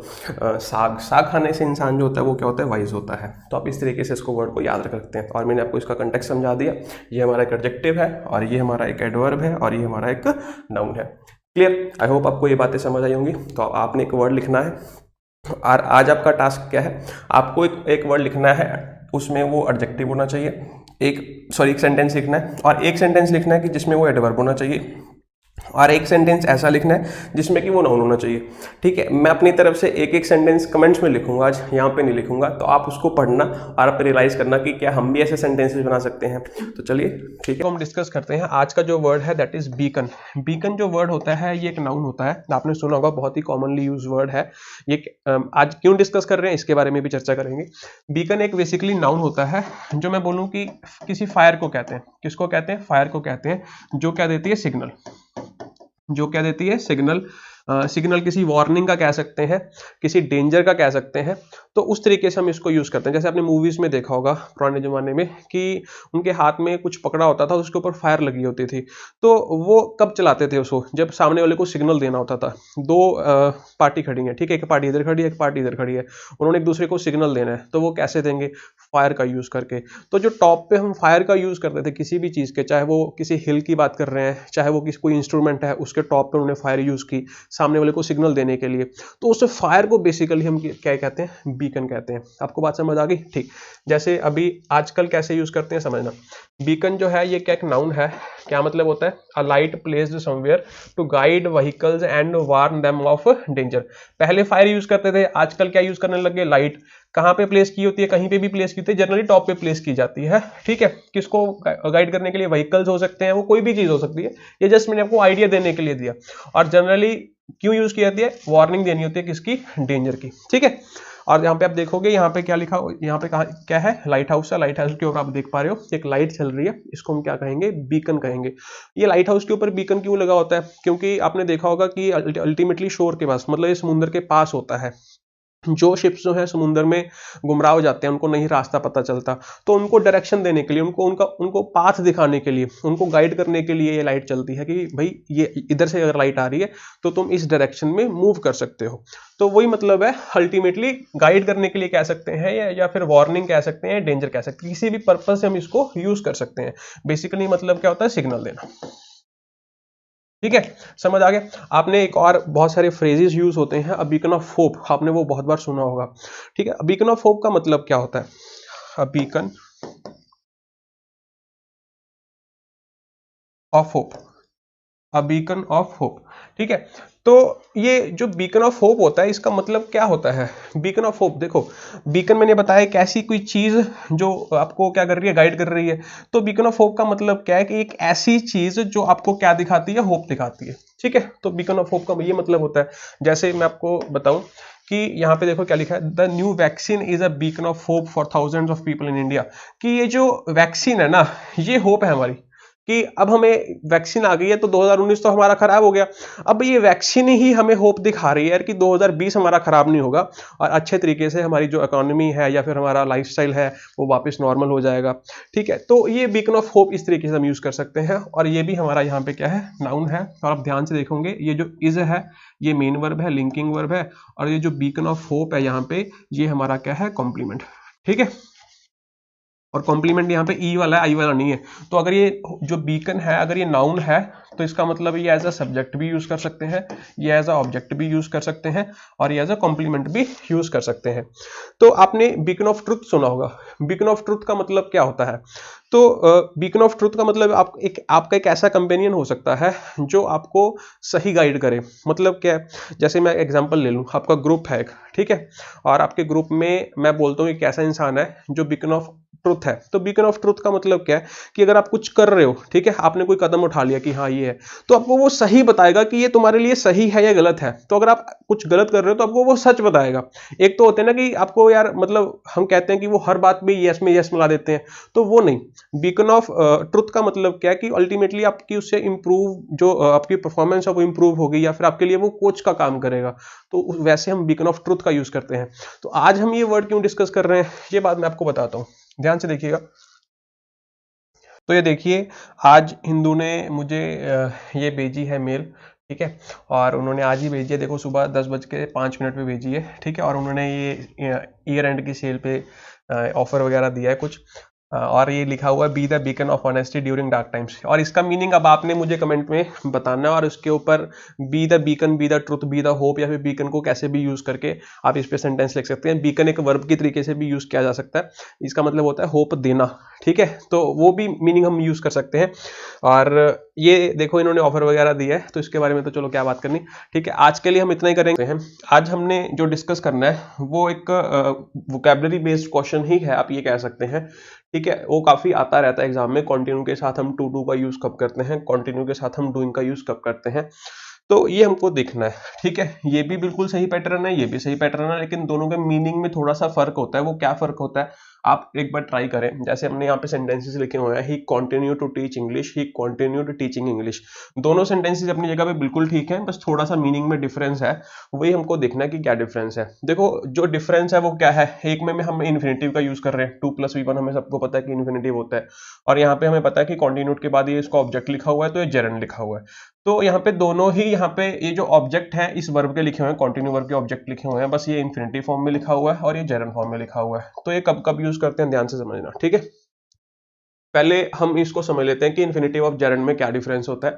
देखो इन्फिनेटिव हम तब यूज करते हैं, ये तो हमने बहुत बार पढ़ा है, इन्फिनेटिव हम तब यूज करते हैं जब वो एक्शन जो है हो नहीं रहा होता। मतलब उस पॉइंट पे, जिस पॉइंट पे आप इन्फिनेटिव का यूज कर रहे हैं उस पॉइंट पे नहीं हो रहा होता, उसके बाद होगा, मतलब not happening at that point, not happening, ठीक है। अच्छा अगर मैं बात करूं सेम वे आईएनजी की, तो आईएनजी का मतलब ये होता है कि जिस पॉइंट पे आप बात कर रहे हो उस पॉइंट के पैरेलल ये एक्शन चल रहा होता है, ठीक है, क्योंकि आईएनजी का मतलब ऑनगोइंग होता है, इसका मतलब एक्शन जो होगा ऑनगोइंग होगा जिस पॉइंट पे आप बात कर रहे हो। एग्जांपल से समझ लेते हैं, जैसे मैं बोल रहा हूँ I hope blank this match. अब यहाँ पे विन की फॉर्म फिल करनी है, यहाँ पे इन्फिनेटिव फिल करोगे या जेरंड फिल करोगे, आई होप टू विन होगा या आई होप विनिंग होगा। आई होप टू विन होगा, पता है क्यों? क्योंकि जिस पॉइंट पे आप होप कर रहे हो उस पॉइंट पे मैच थोड़ी ना जीत रहे हो, आप ये होप एक्सपेक्ट कर रहे हो, ठीक है, आप ये डिसाइड कर रहे हो, सोच के ये डिसाइड कर रहे हो कि ये बाद में जीतेंगे, ठीक है। तो जो होप कर रहे हो इसी चीज को लेके वो फ्यूचरिस्टिक होगी, उस पॉइंट पे तो एक्टिव नहीं होगी, उस पॉइंट पे तो वो हैपनिंग नहीं होगा, तो इसका मतलब हम यहाँ पे इन्फिनेटिव का यूज कर लेंगे। तो हम यहाँ पे क्या लिख लेंगे, व्हेन, ठीक है, ये हमने सबने बहुत बार पढ़ा हुआ है। अच्छा फिर हमने लिखा आई एंजॉय ब्लैंक मूवी, तो यहाँ पे किस चीज को एंजॉय करोगे, एंजॉय कब करोगे, आप किसी चीज को एंजॉय कर रहे हो वो कब करोगे, जब वो चीज चल रही है या फिर वो चीज बाद में होगी। सोचो आप वो चीज को एंजॉय कब करोगे, जब वो चीज चल रही है ना। मैं किसी चीज को, मैं पार्टी को एंजॉय कर रहा हूं, मैं कब ये बात कह सकता हूं, जब मैं पार्टी के बाहर हूं, पार्टी के अंदर हूं। पार्टी के अंदर हूं तभी तो ये बात कह सकता हूं, जब मैं पार्टी के बाहर हूं तो मैं ये बात कैसे कह सकता हूं। तो ऑनगोइंग पैरेलली वो चीज चलनी चाहिए। तो इसका मतलब क्या है कि यहां पे हम क्या लिख देंगे, वॉचिंग,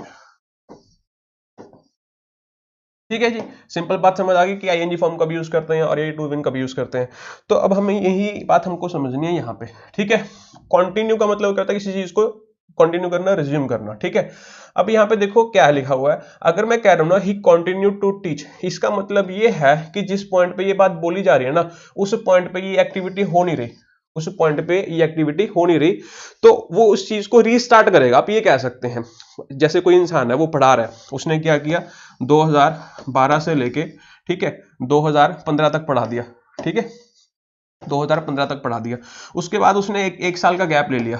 2016 में जब वो ये बात बोलेगा तो जो ये गैप है इस काम को उसने बंद कर दिया, ठीक है। तो ये 2016 के लिए ये बात बोल रहा है कि अब मैं पढ़ाना फिर से स्टार्ट करूंगा, क्योंकि उस पॉइंट पे तो ये काम चल नहीं रहा। तो अगर उस पॉइंट पे ये काम चल नहीं रहा तो हम यहाँ पे क्या कह देंगे, ही कंटिन्यूड टू टीच। समझ आ गई बात, ठीक। आगे वाले में चलते हैं। ही कंटिन्यू टू टीचिंग का मतलब क्या हो जाएगा, जैसे सपोज करो कि कोई एक्टिविटी है वो पहले से चल रही है, ठीक है, पहले से क्या है वो चल रही है, और वहीं से आपने कह दिया कि आगे इसी को रिज्यूम करना है, इसी को हम आगे एक्सटेंड करना है, इसी को आगे हमें क्या करना है, एक्सटेंड करना है। इसका मतलब एक्टिविटी तो पहले से चल रही थी, जब हमने इसी की ड्यूरेशन को एक्सटेंड करना है फिर हम वहां पे क्या यूज कर लेंगे, टीचिंग। समझ आ गया दोनों में क्या डिफरेंस है। तो बेसिकली ये डिस्क्रिप्टिव में आपकी बहुत हेल्प करती हैं ऐसी चीजें, या फिर आप न्यूज़पेपर पढ़ते हो तो आपका कॉम्प्रिहेंशन स्ट्रांग होता है इससे, और आपके राइटिंग स्किल भी इंप्रूव होते हैं। ऊपर से आपको एक स्ट्रक्चर पता चल गया ग्रामर का, ठीक है।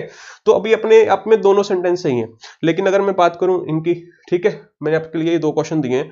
तो पहले क्वेश्चन में आप मुझे बताओ कि you can continue blank to write or writing, दोनों में से कौन सा सही है? ये दोनों सही है। वीडियो को पॉज करके एक बार अपना ट्राई कर लेना, ठीक है। तो यहाँ पे दोनों ही सही है, बिल्कुल दोनों ही सही है। दोनों का जो मीनिंग होगा वो मैंने आपको समझा दिया क्या होगा, ठीक है। You can continue to write का मतलब क्या है, सपोज करो एक राइटर है, ठीक है, वो पहले लिखता रहता था, ठीक है, he used to write a piece of, मतलब वो लिखता रहता था, उसका शौक था, उसका पैशन था, या फिर उसका प्रोफेशन था, लेकिन किसी वजह से उसने लिखना छोड़ दिया, ठीक है। तो अब उसने फिर से सोचा कि मैं उसको फिर से लिखना स्टार्ट करता हूँ, तो फिर पहला वाला सही हो जाएगा। इतनी बात समझ आ गई, ठीक। फिर मैंने एक सिचुएशन और ले ली कि क्या है कि आपका एग्जाम चल रहा है, ठीक है, आप डिस्क्रिप्टिव पेपर दे रहे हो और ऑफलाइन पेपर है, आपको उन्होंने 1 घंटा दिया हुआ है, 1 घंटे में आपको पूरा करना है, ठीक है, एज्यूम कर लो, ठीक है। तो 1 घंटा जब आपको दिया हुआ है तो आपने क्या किया, लिख रहे हो, ठीक है, 1 घंटा पूरा हो गया, तो आपने बोला मैम 5 मिनट और, या 10 मिनट और, या 2 मिनट और, ठीक है। तो जब मैम आपको वो बोलेंगे, वो क्या बोलेंगे, यू कैन कंटिन्यू राइटिंग, या you can continue to write, you can continue writing, क्योंकि आप पहले से लिख रहे हो ना, उस चीज को आप एक्सटेंड कर रहे हो, फिर उस कंटेक्स्ट में हम क्या यूज कर लेंगे, राइटिंग, ठीक है।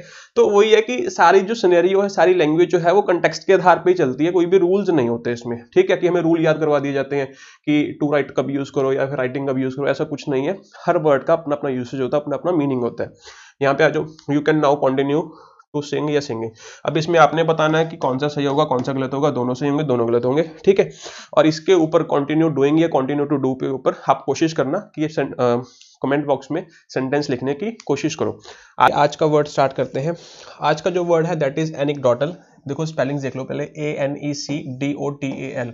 तो ये बन गया हमारा एनिक, ये बन गया हमारा डॉटल, तो ये कंप्लीट क्या बन गया, एनिक्डोटल। और इसका जो पार्ट्स ऑफ स्पीच है वो हमारा क्या है, एडजेक्टिव है। बेसिकली जो AL वाले वर्ड्स होते हैं ना वो एडजेक्टिव्स होते हैं, ठीक है। ये जो वर्ड बना, ये वर्ड कहां से आता है, एनिक्डोट से आता है, ठीक है, एनिक्डोट। ये जो एनिक्डोट है ये हमारा एक नाउन होता है। इसका मतलब क्या होता है कि जब आप कोई एक इवेंट है, एक बहुत इंटरेस्टिंग, बहुत विशाल इवेंट है, और उसको आप शॉर्ट करके बताते हो, किसी को नरेट करते हो, उसका जो नरेटिव होता है, एक बड़े सारे इवेंट का शॉर्ट नरेटिव जो होता है, उस नरेटिव को हम कहते हैं एनीडॉट, ठीक है, एनिक्डोट। तो अब यहाँ पे जो एनिक्डोट है तो इसका मतलब आपको पता चल गया, ठीक है। और भी मैं एक चीज बता देता हूँ कि ये जो डॉट वर्ड होता है ना, इसका मतलब होता है, ये रूट वर्ड है, इसका मतलब होता है टू गिव, ठीक है। तो गिव का मतलब ये नहीं है कि लिटरली किसी को देना। अब गिव का मतलब बहुत तरीके से यूज किया जा सकता है। गिव का मतलब सजेस्ट करना भी हो सकता है, गिव का मतलब जो है सजेस्ट करना भी हो सकता है, ठीक है। तो वैसे उस तरीके से हम इसको यूज कर सकते हैं। और एक और भी रूट वर्ड होता है जिसका मतलब सेम होता है, डॉन, DON, ये भी रूट वर्ड होता है। जैसे मैं आपको वर्ड बोलूं डोनेट, डोनेट का मतलब भी क्या होता है, पैसे वगैरह देना, ठीक है। और मैं वर्ड बोलूं पार्डन, PARDON, पार्डन का मतलब भी क्या होता है, माफी देना, ठीक है। तो आप इससे ध्यान रखना। और एनिक्डोटल जो होता है ये हमारा एडजेक्टिव होता है। इसका मतलब क्या होता है कि जिस चीज के लिए ये यूज हो रहा है, अगर मैं कह रहा हूँ कि एनिक्डोटल एविडेंस, तो इसका मतलब जो वो एविडेंस है ना वो सच नहीं है, एक्यूरेट नहीं है, ठीक है, वो ट्रू नहीं है, वो बेसिकली जो उसकी टेंडेंसी है फॉल्स होने की टेंडेंसी ज्यादा है। क्यों? क्योंकि जिस बेसिस पे आप उसको बता रहे हो वो आपका अपना बिलीफ है, ना कि कोई फैक्ट, ठीक है, जैसे मैंने इसका मतलब क्या बताया कि कोई नैरेटिव है किसी स्टोरी का, तो वही चीज़ है कि अगर आपने कोई इवेंट देखा, ठीक है, आपने रोड पे हादसा देखा कि वो हादसा ऐसे ऐसे हो गया और आपने बता दिया किसी को, पुलिस ऑफिसर को बता दिया कि हाँ मैंने देखा कि वैसा वैसा हुआ, ठीक है। अब हो सकता है कि उसके पीछे की जो कहानी हो, फैक्ट्स कुछ और हो, आपने जो आपने देखा अपने पर्सनल बिलीफ के अकॉर्डिंग आपने बता दिया कि ये चीज़ है, लेकिन जो वो एविडेंस है वो इनफ नहीं है, क्योंकि वो आपका पर्सनल बिलीफ है, फैक्ट बेस्ड नहीं है, ठीक है। तो वही एनेक्डोटल हम यूज करते हैं, दी हिंदू का वर्ड है, आज ही ये एग्जाम में आया है, ठीक है। और यहाँ पे देखो हमने यूज किया है ये एनेक्डोटल, इसको पॉसिबली नॉट ट्रू और accurate because it is based on personal account rather than factual research, ठीक है। मतलब ये पर्सनल अकाउंट का मतलब आपके खुद के इंटरेस्ट या आपका खुद का बिलीफ के ऊपर डिपेंड करता है कि ऐसी इंफॉर्मेशन है जो आप दे रहे हो, रादर देन फैक्ट्स, ठीक है जी। इतनी बात क्लियर हो गई, ठीक। अब इसके ऊपर हम एक सेंटेंस देख लेते हैं। यहाँ पे जो सेंटेंस दिया हुआ क्या है, I hope you are able to read it. Anecdotal evidence suggests that there were irregularities at polling station on the day of election. तो आप इससे क्या समझते हो? एनेक्डोटल एविडेंस क्या कहता है कि वहां पे इरेगुलरिटीज थी जहां पे पोलिंग स्टेशन था, ठीक है, इलेक्शन के दिन पे। तो मतलब ये कोई इंसान का अपना डेटा है, अपने बिलीफ पे, या उसने खुद ये चीज देखी होगी, वो खुद ये चीज देख कर किसी को बता रहा है, तो इस पे यकीन नहीं किया जा सकता, क्योंकि हमारे पास कोई सीसीटीवी कैमरा की फुटेज नहीं है। तो उसी कंटेक्स्ट में हम ये बात कह सकते हैं। और ये सेंटेंस हिंदू में आया है, ठीक है।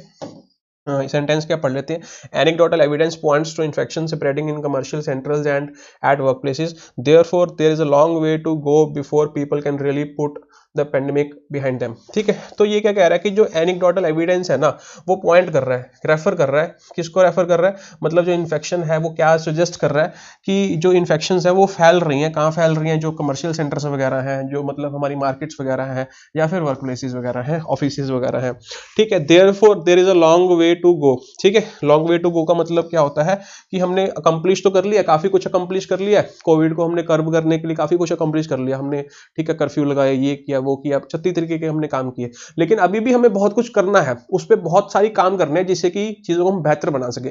तो वो हम यूज करते हैं लॉन्ग वे टू गो, ठीक है। there is a long way to go before people can really put the pandemic behind them।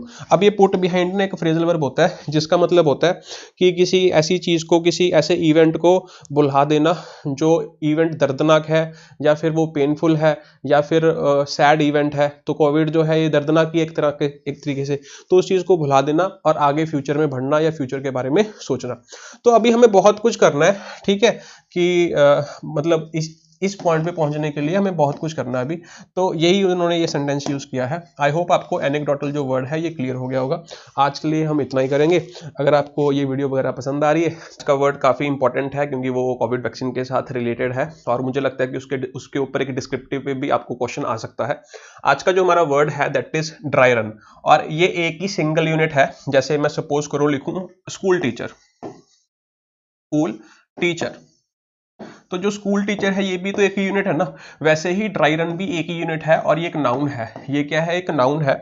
ये बेसिकली एक टास्क का नेम है, एक प्रोसेस का नेम है, एक ऐसा प्रोसेस, एक ऐसी प्रैक्टिस जो हम एक रियल प्रैक्टिस से पहले करते हैं, ठीक है। जैसे हम कहते हैं ना कि एक बार प्रैक्टिस करके देख लो कि ये हो भी रहा है नहीं हो रहा, स्टेज पे मुझे परफॉर्मेंस देनी है, तो उससे पहले मैं खुद ब खुद एक बार प्रैक्टिस करके देख रहा हूं, तो उसको हम डम्मी प्रैक्टिस कह सकते हैं बेसिकली। जैसे डम्मी से मुझे एक चीज और याद आ रही है, आज से 10 साल पहले की अगर मैं बात करूं, अभी तो जैसे अपने फोन खरीदने जाना कोई, ठीक है, तो उसमें क्या होता था, आप शॉपकीपर के पास जाते थे तो वो आपको एक डम्मी फोन दिखाता था। उस डम्मी का मतलब क्या है? Such a phone as exactly looks like a original phone, but उसमें वो फोन नहीं है, उसमें आपको साइज पता चलेगा, उसका शेप पता चलेगा, डायमेंशन पता चलेगा, वो कैसा दिखता है, उसका वेट कितना है, लेकिन वो फोन नहीं है, बस उसकी डम्मी है। वैसे ही डम्मी का मतलब क्या है कि जो एग्जैक्टली लुक लाइक हो, बस आपको एक आइडिया देना हो कि वो कैसे होगी वो चीज, ठीक है। तो उसी को हम डम्मी सब्जेक्ट कहते हैं, या फिर हमने यहाँ पे कहा एक डम्मी प्रोसेस जो हम एक रियल प्रोसेस से पहले करते हैं। जैसे हम ड्रिल वर्ड भी यूज करते हैं, आर्मी में हम ड्रिल वर्ड यूज करते हैं कि एक ड्रिल है। ड्रिल का मतलब हम जस्ट एक प्रैक्टिस कर रहे हैं अपने आप में कि हम इसमें कितना सक्सेसफुल हो सकते हैं, या फिर हमें इसमें क्या क्या डिफिकल्टीज आ सकती हैं, तो हम उसको इंप्रूव कर सकते हैं, ठीक है। जैसे यहाँ पे मैंने ये इसकी डेफिनेशन लिखी है, ड्राई रन एक नाउन होता है, a complete practice of a performance or a way of doing it before the real one। मतलब एक ऐसी प्रैक्टिस और परफॉर्मेंस, ठीक है, और एक तरीका उसको करने का, किसी भी चीज को करने का रियल से पहले। समझ आ गया? बहुत सिंपल वर्ड था।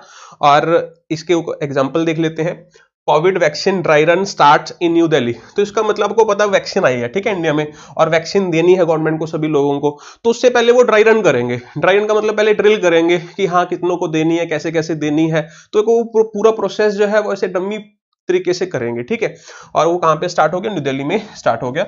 और उसके बाद सेकंड सेंटेंस क्या कहता है, Covid vaccine dry run has been successful in Shimla. तो ड्राई रन का मतलब सक्सेसफुल हो गया और हम अब रियल प्रोसेस जो है स्टार्ट कर सकते हैं। ये सेंटेंसेस मैंने अपने आप बनाए हैं, न्यूज से नहीं लिए, ठीक है।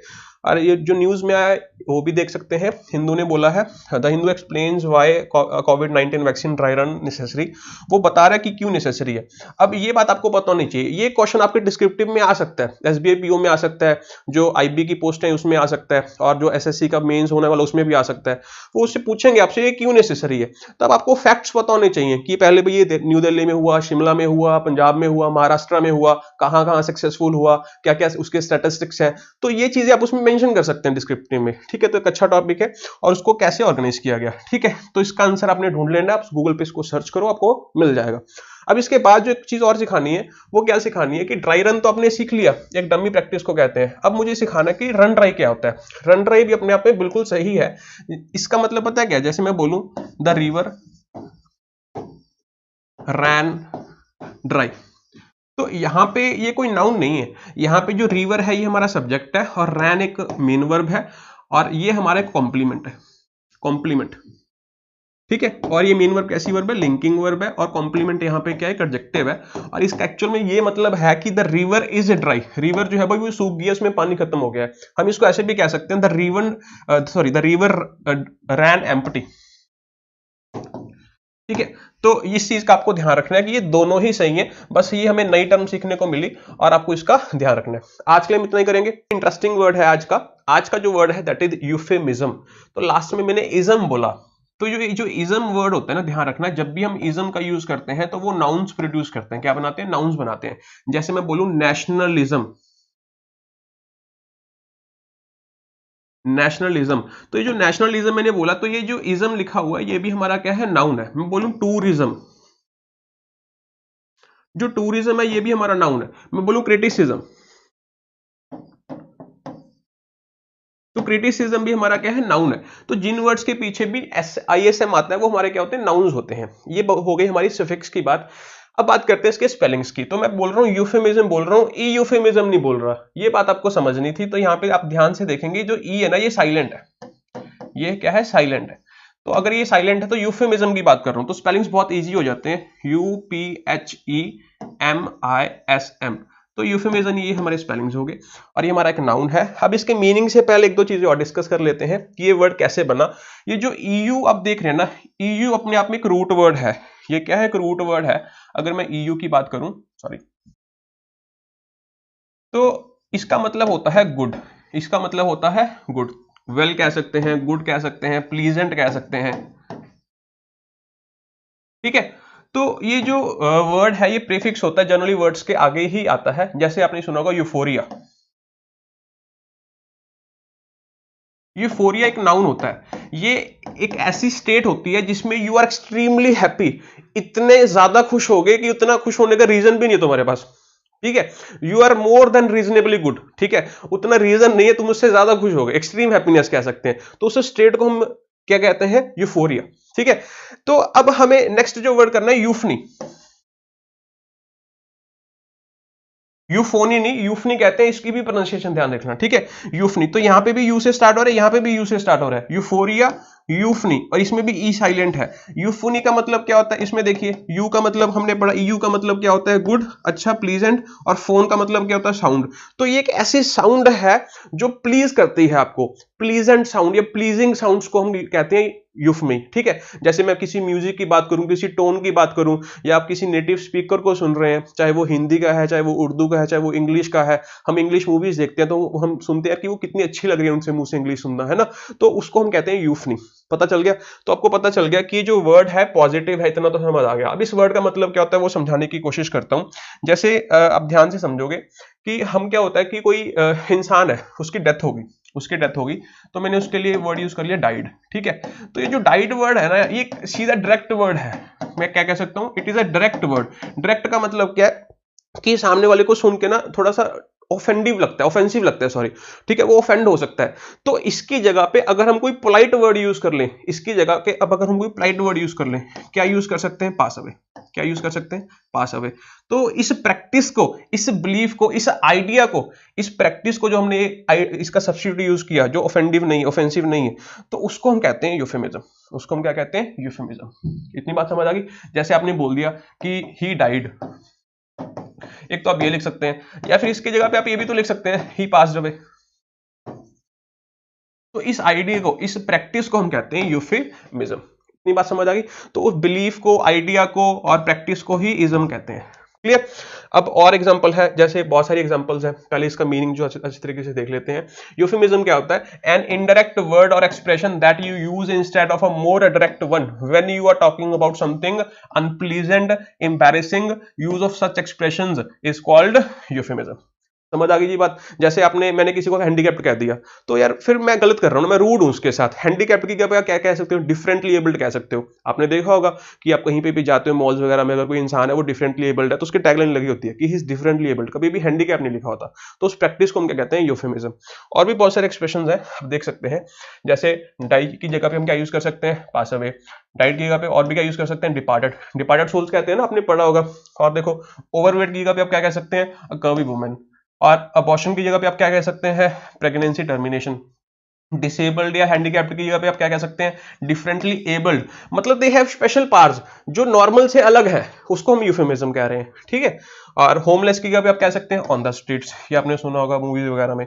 चीप की जगह पे क्या कह सकते हैं? इकोनॉमिकल। ठीक है, ये सुनने में रूड लगता है। लेट की जगह पे आप कह सकते हैं क्रोनोलॉजिकल चैलेंज, टाइम ने चैलेंज कर दिया भाई उसको। समझ आ गया? बहुत सिंपल सा वर्ड था।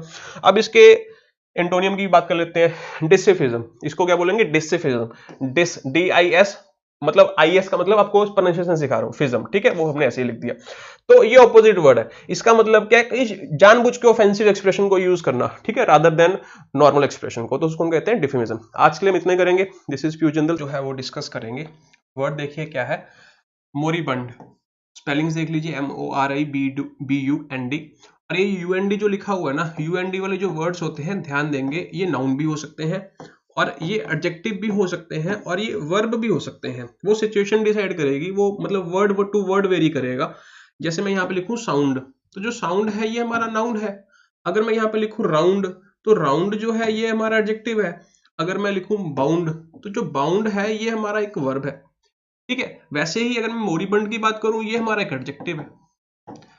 अब बात करते हैं इसके मीनिंग की। मीनिंग जो निकलता है वो रूट वर्ड से सिखाने की कोशिश करता हूं। देखो यहाँ पे लिखा हुआ मोरी, मोरी लिखा, या फिर मैं यहाँ पे लिखूं मोर, या फिर मैं लिखूं मॉट। तो इनका जो मीनिंग होता है ना, ये रूट वर्ड्स होते हैं, इनका मीनिंग होता है डेथ। क्या मीनिंग होता है? डेथ। आपने मॉट से एक वर्ड तो जरूर सुना होगा, दैट इज मॉर्टल। सुना है मॉर्टल? तो मॉर्टल का मीनिंग क्या होता है? बेसिकली मॉर्टल का मीनिंग आपने वो सेंटेंस सुना होगा, मैन इज मॉर्टल। मैन इज मॉर्टल का मतलब क्या है? कि जिस इंसान ने जन्म लिया है उसका मरण भी होगा ही होगा, उसकी जो डेथ है वो निश्चित है। तो मैंने देखो वही लिखा हुआ अपने टर्म्स में, फाइनाइट। फाइनाइट का मतलब क्या है? कि जिसका दायरा है, कहीं ना कहीं पे जाके फुल स्टॉप लग जाएगा। ठीक है? वो इनफाइनाइट नहीं चल सकता। वो थॉर नहीं है कि जो हल्क आके उसको मारता रहेगा और फिर भी बच जाएगा। ठीक है? तो उसका मरण होगा ही होगा, दैट इज कॉल्ड मॉर्टल। अब उसके बाद है लिखा हुआ इनमॉर्टल। मॉर्टल के आगे हमने क्या लगा दिया? इम।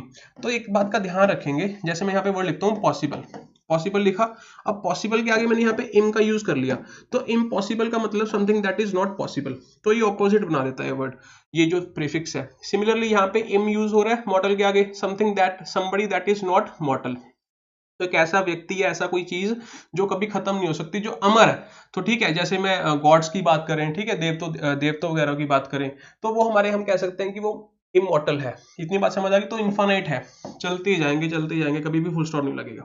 अब उसके बाद बात करते हैं फैटल, FATAL। उसके बाद बात करते हैं लिथल। इन दोनों का मतलब भी डेथ से रिलेटेड है। फैटल का बेसिकली मतलब होता है something that is causing death, वो डेथ को कॉज कर देगा। ठीक है? या कॉज कर रहा है। जैसे मैं बोलूं कोई फ्लोर क्लीनर है, अब जो फ्लोर क्लीनर है वो खाने के लिए नहीं है, अगर आप उसको खा लोगे तो वो जान ले लेगा, बेसिकली वो जानलेवा है। तो जानलेवा को हम कह सकते हैं फैटल। इतनी बात क्लियर हो गई? अब बात करते हैं किसकी? लीथल की।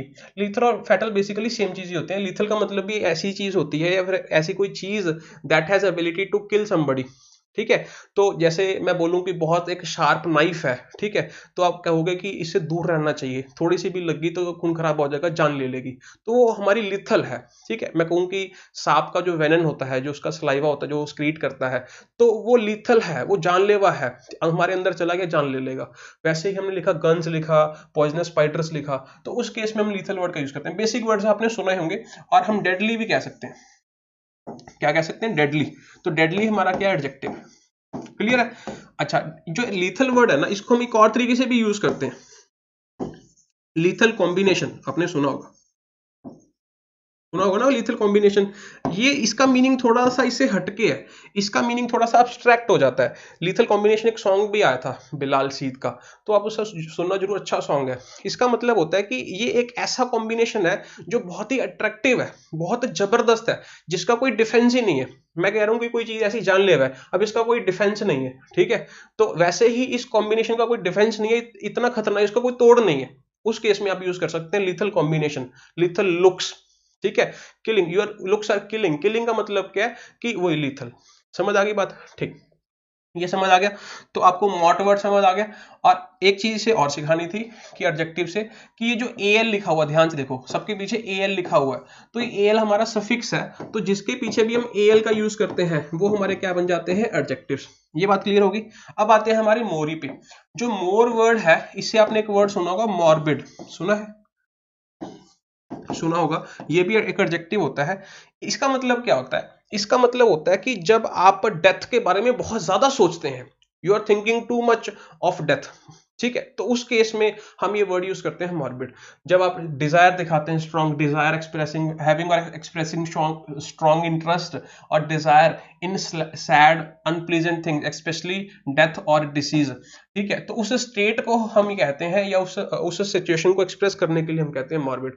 जैसे हमने ये सेंटेंस लिखा हुआ, she has morbid fascinations with blood. Morbid fascination का मतलब क्या होता है, जो चीज आपको अट्रैक्ट करती है, बहुत ज्यादा अट्रैक्ट करती है, तो इसका मतलब क्या है कि खून खराबा आपको बहुत ज्यादा अट्रैक्ट कर रहा है, ठीक है, और वो खून खराबा जान लेने वाला है, ठीक है। एक तो हमारा यहाँ पे खून लगा, ब्लेड लग गया, वो खून हो गया, थोड़ा सा खून निकला, वो फैसिनेट नहीं करता। क्या फैसिनेट करता है, जैसे कोई जंग छिड़ी हुई है, वहां पे बहुत सारा खून खराब है, तो वो चीज जो है उस इंसान को क्या करती है, फैसिनेट करती है, ठीक है।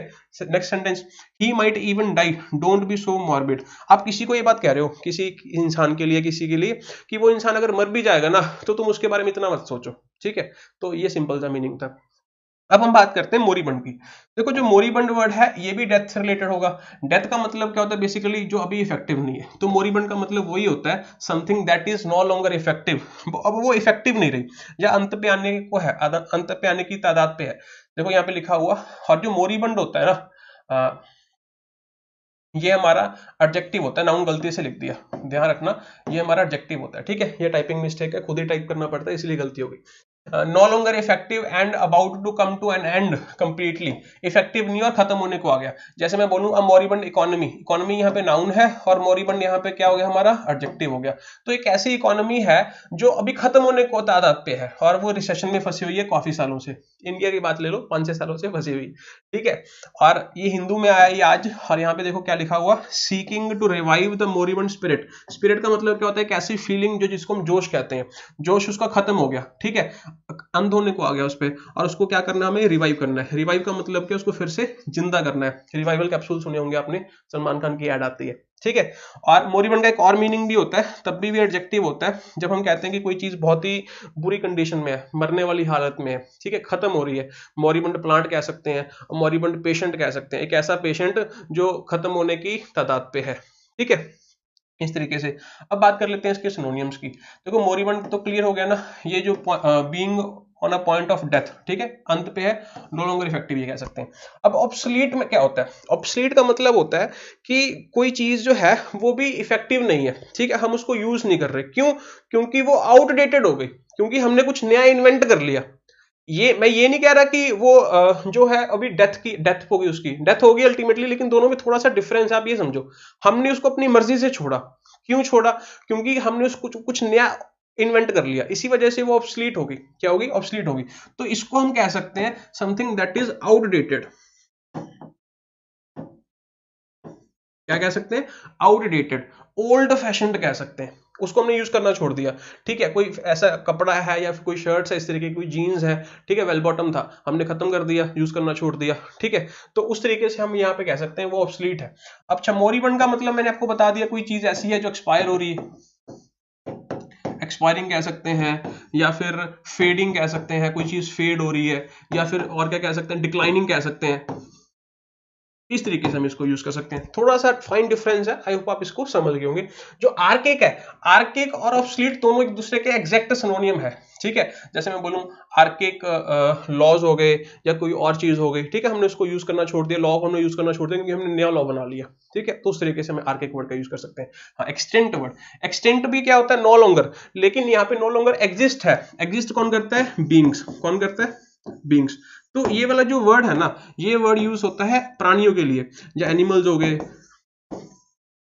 ठीक है, बेसिकली एनिमल्स वगैरह के लिए, स्पीसीज जाति के लिए, that is an extent species, ठीक है। स्पीसीज जो होती हैं, जाति होती हैं, कोई बर्ड्स हैं, कोई एलिफेंट्स हैं, तो अगर उनकी जाति खत्म हो रही है, कोई टाइगर्स की जाति खत्म हो रही है, तो हम कह सकते हैं कि दे आर एक्सटेंट नाउ, कि अगर अब वो और नहीं, इंडेंजर्ड स्पीसीज हम कहते हैं जिसको, ठीक है। तो आई होप आपको समझ आया होगा। कोशिश करना एक सेंटेंस बनाने की। This is Piyush signing off, bye. आज की ये क्लास थोड़ी सी लेंथी हो सकती है क्योंकि इसमें हम एटलीस्ट 10 to 15 वर्ड्स कवर करेंगे जो कि काफी इंपॉर्टेंट है।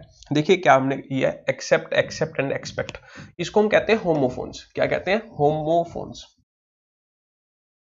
क्यों कहते हैं, क्योंकि जब मैंने इसको बोला, आपने देखा होगा इनकी साउंड जो है वो सेम है। होमो का मतलब क्या होता है, सिमिलर। फोन का मतलब क्या होता है, होमोजीनियस का मतलब सेम काइंड ऑफ कंपोनेंट्स है ना, और ग्रुप्स जो होते हैं। तो हेटेरो का मतलब डिफरेंट। तो फोन्स का मतलब यहाँ पे क्या है, फोन का मतलब यहाँ पे क्या है कि साउंड। तो होमोफोन का मतलब ऐसे प्राणी, ऐसे वर्ड्स जिनकी साउंड सेम हो, तो उनकी प्रोनाउंसिएशन सेम है।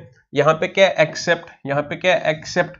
ये वाले दोनों की सेम है, ये तो डिट्टो ही है, बस फर्क इतना है कि ये वर्ब है और ये हमारी क्या है, प्रीपोजिशन है।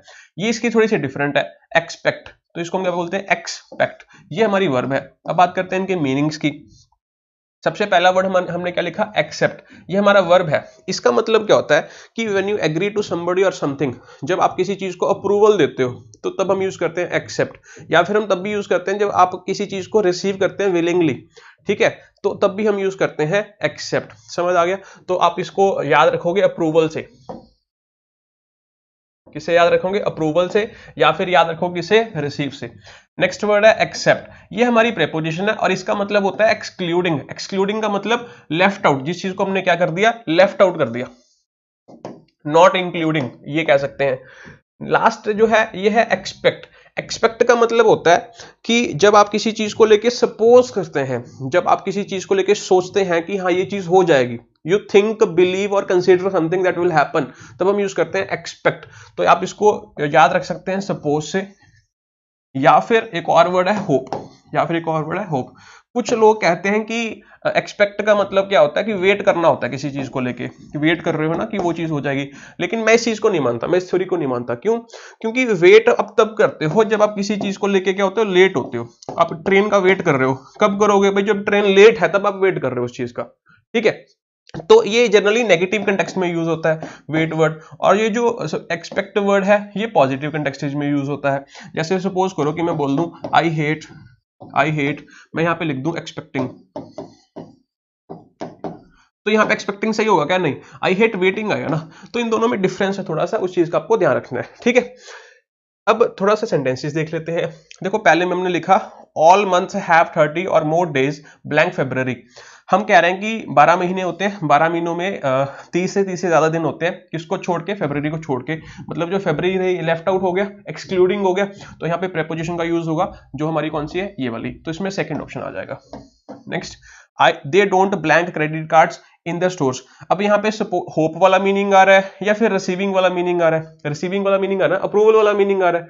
तो ये अप्रूव नहीं करते, क्या नहीं अप्रूव करते, क्रेडिट कार्ड्स कैश में डील करते हैं, नहीं बनना अगले ने जीएसटी, अगले की मर्जी है, ठीक है। तो हम यहाँ पे क्या यूज कर लेंगे फिर, हमारा पहला एक्सेप्ट, ठीक है। तो ए आ जाएगा, सिंपल था। ये हमारी वर्ब है और ये वर्ब का क्या हो जाएगा, ऑब्जेक्ट हो जाएगा। Next, you should not blank any more arrivals, ठीक है। यहाँ पे आप क्या कर रहे हो, इस चीज को लेके होप कर रहे हो कि हाँ या फिर ये अराइवल्स है जी नहीं होंगे, ठीक है, सपोज करो इस चीज को लेके। तो यहाँ पे जो आएगा, यहाँ पे क्या आएगा, एक्सपेक्ट, तो यहाँ पे क्या आ जाएगा, थर्ड। समझ आ गया। अब हम तीनों वर्ड्स को डिटेल में करेंगे। सबसे पहला वर्ड है हमारा एक्सेप्ट। एक्सेप्ट का मतलब क्या है, मैंने बता दिया आपको, वर्ब होती है और इसका मतलब क्या होता है, किसी चीज को रिसीव करना या अप्रूव करना। They have accepted my resignation, मतलब उन्होंने मेरा रेजिग्नेशन जो है अप्रूव कर दिया। ये हमारी वर्ब थी और ये वर्ब का क्या हो गया, ऑब्जेक्ट हो गया। ये वर्ब का क्या हो गया, सब्जेक्ट हो गया।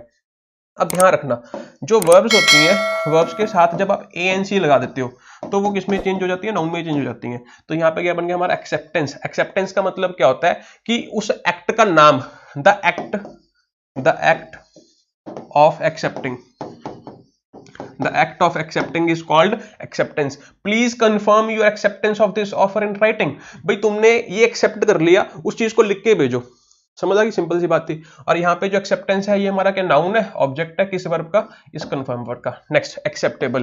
ध्यान रखना, जब भी आप किसी वर्ब के साथ एबल वर्ड का यूज करते हैं तो इसका मतलब जिस चीज के लिए आप ये यूज कर रहे हैं उस चीज में वो एबिलिटी आ जाती है, वो क्षमता आ जाती है, किस चीज की, इस एक्शन की। और इसका जो पार्ट्स ऑफ स्पीच बन जाता है ये क्या बन जाता है, एडजेक्टिव। एक्सेप्टेबल का मतलब क्या है, the quality of being accepted, the quality of being accepted. Compare के साथ एबल लगा दिया। कंपेयरेबल का मतलब क्या है, द क्वालिटी ऑफ बीइंग कि इट कैन बी कंपेयर्ड, हम ये कह सकते हैं। या फिर मैं बोलूं प्रेफरेबल। प्रेफरेबल का मतलब क्या बन जाएगा, something that can be preferred. समझ आ गया।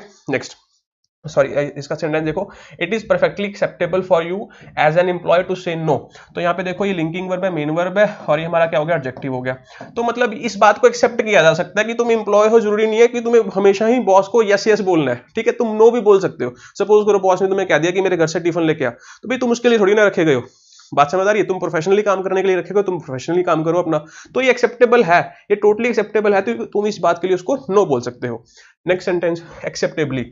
आपने देखा होगा कि जब भी हम एडजेक्टिव्स देखते हैं, एडजेक्टिव्स के साथ एलवाई लगा देते हैं तो वो हमारे एडवर्ब बन जाते हैं। क्या बन जाते हैं, एडवर्ब्स बन जाते हैं। नाइस का नाइसली बन गया, ठीक है। तो और भी बहुत सारे वर्ड्स हैं, केयरफुल का केयरफुली बन गया, ठीक है। तो इस तरीके से साइलेंट का साइलेंटली बन गया, स्मार्ट का स्मार्टली बन गया। वैसे ही एक्सेप्टेबल का क्या बन गया, एक्सेप्टली बन गया। और ये हमारा क्या बन जाएगा, adverb. It is acceptably true, मतलब ये सच है और इस बात को हम एक्सेप्ट कर सकते हैं, ठीक है। चलो नेक्स्ट है एक्सेप्टेबिलिटी। ये भी हमारा नाउन है, एक्सेप्टेंस भी नाउन है और एक्सेप्टेबिलिटी भी हमारा नाउन है। अब इस चीज को ध्यान से समझना। चलो हम यहीं पे बता देता हूं आपको। देखो उसने क्या बोला, द सोशल, ही नहीं आएगा, दी आएगा। The social acceptability of smoking varies between countries, ठीक है। अब यहाँ पे एक्सेप्टेबिलिटी में और एक्सेप्टेंस में क्या डिफरेंस है, नाउन है तो पता चल गया हमें। यहाँ पे हमें पता चल गया कि ये हमारी मेन वर्ब है और ये हमारा सब्जेक्ट है। अगर ये सब्जेक्ट है तो यहाँ पे क्या है, नाउन है। एक्सेप्टेबिलिटी और एक्सेप्टेंस में क्या फर्क है, हमने यहाँ पे बोला एबिलिटी। तो एबिलिटी का मतलब क्या है कि किस डिग्री तक उस चीज को एक्सेप्ट किया जाता है। एबल का मतलब वही बताया आपको, क्वालिटी। मैंने बोला कि जब किसी वर्ड के साथ आप एबल का यूज कर लेते हैं, जब किसी वर्ड के साथ आप किसका यूज कर लेते हैं, एबल का, तो वो क्या बन जाता है, एडजेक्टिव बन जाता है। अब आपने यहाँ पे एलिटी यूज कर लिया तो ये हमारा क्या बन गया, नाउन बन गया। लेकिन क्वालिटी तो बीच में रहेगी ना एबल वाली। अब एबल का मतलब क्या, क्वालिटी, क्या है, क्वालिटी। और जो क्वालिटी है ना, क्वालिटी को कंपेयर किया जा सकता है। क्वालिटी की हमेशा क्या होती है, डिग्री। क्वालिटी की हमेशा क्या होती है, डिग्री। मैंने कह दिया मेरे हाथ में एक मार्कर है, इसकी जो क्वालिटी है वो अच्छी है, तो मैंने कह दिया it is a good marker. फिर मैंने कह दिया कि मेरे हाथ में तो एक और मार्कर आ गया, सेकंड मार्कर आ गया, ये मार्कर आ गया मेरे हाथ में, तो मैंने कह दिया कि मार्कर की क्वालिटी ज्यादा अच्छी है, तो इसको मैं क्या कह सकता हूं, बेटर। फिर मेरे हाथ में एक और मार्कर आ गया, मैंने कह दिया वो दोनों से अच्छा है, तो उसको हम क्या कह सकते हैं, क्या कह सकते हैं, सॉरी क्या कह सकते हैं, बेस्ट। समझ आ गई इतनी बात। ये क्वालिटी कंपेयर की जा रही है, क्यों, क्योंकि इनमें डिग्री है। इसी को डिग्री तो बोलते हैं, positive degree, comparative degree, superlative degree.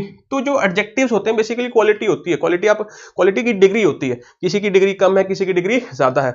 तो जो हमने ये वर्ड लिखा ना, ये एक्सेप्टेबिलिटी का मतलब क्या है कि उस इवेंट की या उस एक्टिविटी की कितनी डिग्री है एक्सेप्टेबल होने की, तो उसको हम बोलते हैं एक्सेप्टेबिलिटी। जैसे यहाँ पे लिखा, the social acceptability of smoking varies country to country, मतलब कंट्री पे कंट्री वेरी करता है कि किसी कंट्री में किसी डिग्री तक उसको एक्सेप्ट किया जाता है कि तुम्हें जेल हो जाएगी या तुम्हें 100 रुपए का फाइन होगा। तो उस बात को लेके ये बात जो है यहाँ पे कही जा रही है। समझ आ गई, वर्ड्स नोट कर लेना अपना। नेक्स्ट आ जाओ। नेक्स्ट ये वर्ड है हमारा एक्सेप्ट। तो एक्सेप्ट जो है ये हमारा यहाँ पे मैंने बताया था वर्ब है, ठीक है। और इसका मतलब क्या होता है बेसिकली, आपको मैंने मतलब बता दिया, जब आप किसी चीज को लेकर क्या करते हो, होप करते हो या क्या करते हो, सपोज करते हो। I fully expected her to refuse my offer, मतलब इस चीज को लेकर मैं होप कर रहा था या सपोज कर रहा था, मैं चाहता था कि ये काम हो जाए, तो क्या चाहता था कि वो मेरा ऑफर क्या कर दे, रिफ्यूज कर दे। तो ये हमारी क्या हो गई, वर्ब हो गई। नेक्स्ट है, इसका क्या बन गया, एक्सपेक्टेशन। तो जैसे ANC वाला एक्ट ऑफ नाम बन गया था, वैसे ही टेशन, तो जो TION हम लिखते हैं किसी वर्ब के साथ, तो ये भी हमारा क्या बन जाता है, नाउन बन जाता है। Sales come in above expectation this week, तो यहाँ पे इन प्रेपोजिशन है और ये प्रेपोजिशन का ऑब्जेक्ट है, और यहाँ पे ये हमारा क्या हो गया, नाउन हो गया। ठीक है, नेक्स्ट है एक्सपेक्टेंट। एक्सपेक्टेंट क्या हो गया, हमारा एडजेक्टिव हो गया। Children with expectant faces waiting for their fireworks to begin. ठीक है, कैसे फेसेस, जिसमें एक्सपेक्टेशन भरी हुई है। ठीक है, नेक्स्ट आ जो एक्सपेक्टेंटली। एक्सपेक्टेंटली मतलब क्या है, एडवर्ब हो गया, मैंने बताया था एलवाई लगा देते हैं तो एडवर्ब हो जाता है। शी लुक्ड एट देम एक्सपेक्टेंटली, मतलब मैंने आप पे देखा एक्सपेक्टेंटली, मतलब मैंने आपको क्वेश्चन दे दिया क्लास में, ठीक है, and I am looking at you expectantly, मतलब क्या है कि मैं आपसे आंसर्स एक्सपेक्ट कर रहा हूं, मेरी लुक ऐसी है। तो ये जो है किसको डिफाइन कर रहा है, किसको डिस्क्राइब कर रहा है, इस एक्शन को। ठीक है, और हम इसको और क्या बोल सकते हैं, विद एक्सपेक्टेशन। ये हम ग्रामर के डिटेल्ड कंसेप्ट है, इसको बाद में देखेंगे। ठीक है, लास्ट, ठीक है, एक्सेप्ट। जो ये एक्सेप्ट है, ये मैंने बताया था प्रेपोजिशन होती है। ठीक है, और ध्यान रखना, इसका मतलब मैंने आपको बताया था क्या होता है, एक्सक्लूडिंग होता है। क्या मतलब होता है, एक्सक्लूडिंग। ठीक है, और इसके ये सारे सिनोनियम है। एक्सेप्ट फॉर भी बोल सकते हैं, बट भी बोल सकते हैं, एक्सक्लूडिंग भी बोल सकते हैं, बारिंग भी बोल सकते हैं। देखो मैंने यहाँ पे एक्सेप्ट फॉर में और एक्सेप्ट में छोटा सा डिफरेंस होता है, वो कभी ग्रामर की क्लास में पढ़ लेंगे। फिलहाल आप देख लो कि ये भी प्रेपोजिशन है, ये भी प्रेपोजिशन है, ये भी प्रेपोजिशन है, ये भी प्रेपोजिशन है, ये भी प्रेपोजिशन है। ठीक है, I have solved all the question papers except the last one, मतलब लास्ट वन को छोड़ के उसको लेफ्ट आउट कर दिया, बाकी सारे सॉल्व कर लिए। She likes going to most sports events, कौन सा, किसको छोड़ के, क्रिकेट मैच को छोड़ के। यहाँ पे भी हमने किसका यूज कर लिया, एक्सेप्ट का यूज कर लिया। Next, none but the brave deserves a fair. ठीक है, अब यहाँ पे जो बट होता है ना, ये दो काम करता है, ये कंजंक्शन का काम भी करता है, ये प्रेपोजिशन का काम भी करता है। जब आप किसी ऐसी ऐसी दो स्टेटमेंट्स को जोड़ रहे हो जो दोनों एक दूसरे के कंट्रास्ट में है, तो उसको ज्वाइन करने के लिए हम बट का यूज करते हैं। अगर आप किसी ऐसी दो स्टेटमेंट्स को जोड़ रहे हो जो आपस में फेवर में है, तो उसको ज्वाइन करने के लिए हम एंड का यूज करते हैं। लेकिन अगर बट का मीनिंग वहां पे एक्सक्लूडिंग हो, फिर वो प्रेपोजिशन बन जाती है। जैसे सपोज करो, आप इसको भूल जाओ अभी के लिए, मैंने बोल दिया नन डिजर्व्स द फेयर, हमने ये लिख दिया, फिर हमने बोल दिया किसको छोड़ के, ब्रेव को छोड़ के। इसका मतलब जो सही होना चाहिए वो हमेशा ब्रेव के साथ ही होना चाहिए। इस सेंटेंस का मतलब ये है, और ये सेंटेंस आपका कहां से लिया मैंने, IBACIO आई है ना पोस्ट अभी, इंटेलिजेंस ऑफिसर की जो आई है। ठीक है, तो ये वहां से सेंटेंस लिया, और यहाँ पे जो बट का मीनिंग है, ये हमारा क्या प्रेपोजिशन है, एक्सक्लूडिंग, और ये इसका क्या बन जाएगा, ऑब्जेक्ट, और इसका सब्जेक्ट क्या बन जाएगा, डन। ठीक है, एक्सक्लूडिंग तो मैंने बताई दी, एक्सक्लूडिंग लिख सकते हो। ठीक है, और यहाँ पे बेरिंग लिख सकते हो। अब इन दोनों के बारे में थोड़ा सा और बता देता हूँ, सेंटेंस देख लेते हैं पहले। She looked at them expectantly. ठीक है, उसने उस पर देखा। ये सेंटेंस हमारा गलत हो गया। ठीक है, ये सेंटेंस हमारा गलत हो गया, पहले वाले से कॉपी पेस्ट हो गया, खुद ही टाइप करता हूं तो इसी वजह से बीच में मिस्टेक्स हो जाती है, इग्नोर करना। ठीक है, एक्सक्लूडिंग कहीं भी लिख लो, यहाँ पे एक्सक्लूडिंग लिख लो, यहाँ पे लिख लो, एक ही बात है। बेरिंग देखो, barring accidents we should arrive on time. ठीक है, बेरिंग का मतलब क्या, एक्सेप्ट फॉर एक्सीडेंट्स, अगर हमारा एक्सीडेंट नहीं होता तो फिर हम टाइम पे पहुंच जाएंगे, इसका मतलब ये है।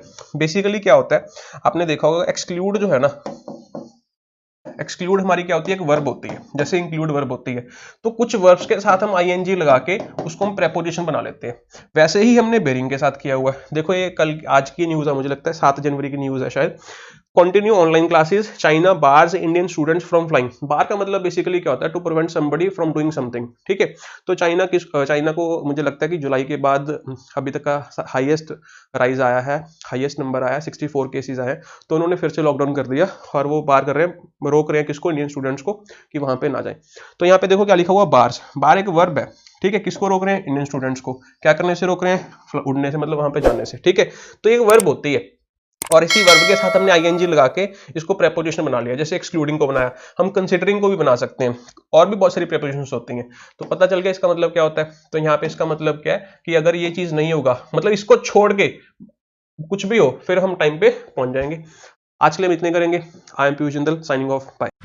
ठीक है, तो ये क्वेश्चन दिया था आपको, क्वेश्चन का आंसर देखते हैं।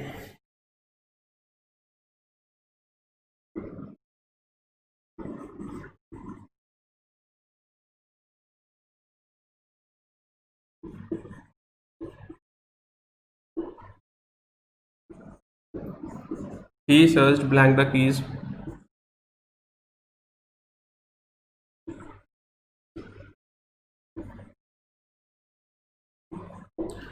ठीक है, हमने दो सेंटेंस लिख लिए। ही सर्च्ड ब्लैंक द कीज, एक हमने लिखा ही सर्च्ड ब्लैंक माई पॉकेट्स। ठीक है, अब हमने देखना है कि कौन सी ब्लैंक में क्या आंसर आएगा। तो मैंने जो क्वेश्चन दिया था, मुझे क्वेश्चन अभी याद नहीं है, तो मैं क्वेश्चन भी देख लेता हूँ। इतने लोग आप ट्राई करो फटाफट, बी फास्ट। ऐसे क्वेश्चन था, सर्च के ऊपर बेसिस था वो क्वेश्चन। ठीक है, क्वेश्चन क्या था अभी देख लेते हैं।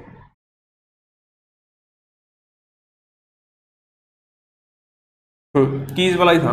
ठीक है, हाँ चलो, ऑप्शंस आपके पास दिए हुए थे। ए ऑप्शन है कि कुछ नहीं आएगा, बी ऑप्शन है कि ऑफ आएगा, ऑफ, सी ऑप्शन है कि फॉर आएगा। ठीक है, तो आपको फिल करना है किसमें क्या आएगा। बी फास्ट, फॉर सेकंड में नो, पद्मावत। हाँ पद्मावत मूवी थी, ठीक है, उसमें, हाँ उसमें वो कौन से एग्जांपल ले रहे थे वो करवाया था। थ्रोन वाली एग्जांपल थी जो। ठीक है, तो बिल्कुल सही। नाम चेंज करना पड़ा था उनको, पहले उन्होंने पद्मावती रखा था, फिर उन्होंने पद्मावत कर दिया था, है ना। तो चलो यहाँ पे आ जाओ। He searched blank the keys, he searched blank my pockets. देखो सर्च के दो मतलब होते हैं, ठीक है, मतलब एक तो सर्च का मतलब होता है ढूंढना। ठीक है, हिंदी में अगर मैं बात करूँ, ठीक है, अगर मैं इंग्लिश में बात करूँ तो एक सर्च का मतलब होता है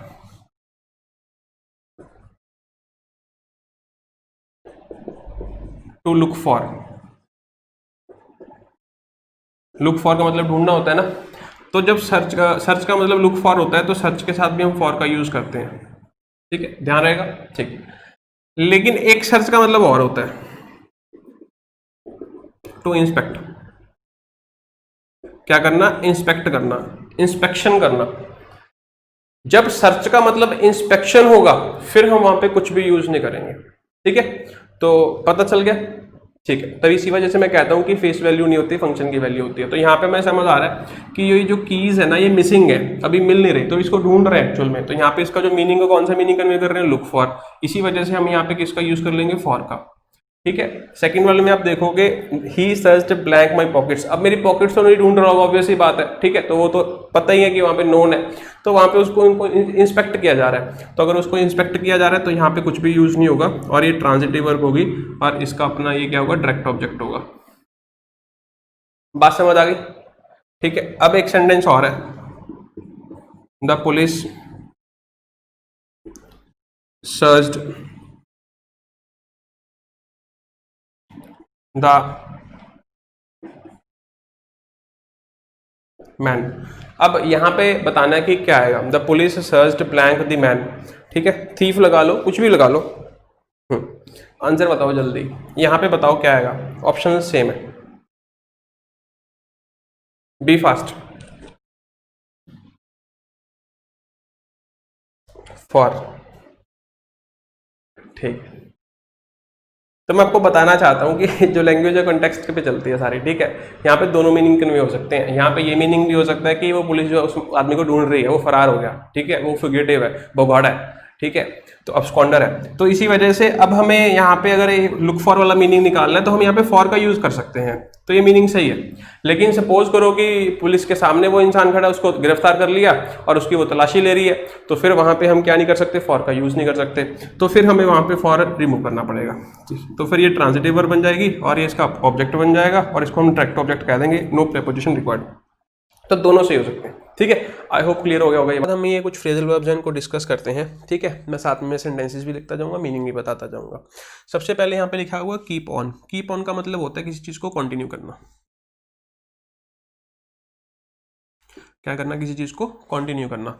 जैसे मैं बोलूं, इफ यू केप्ट, कीप लिखते हैं चलो, कीप ऑन ड्रिंकिंग, यू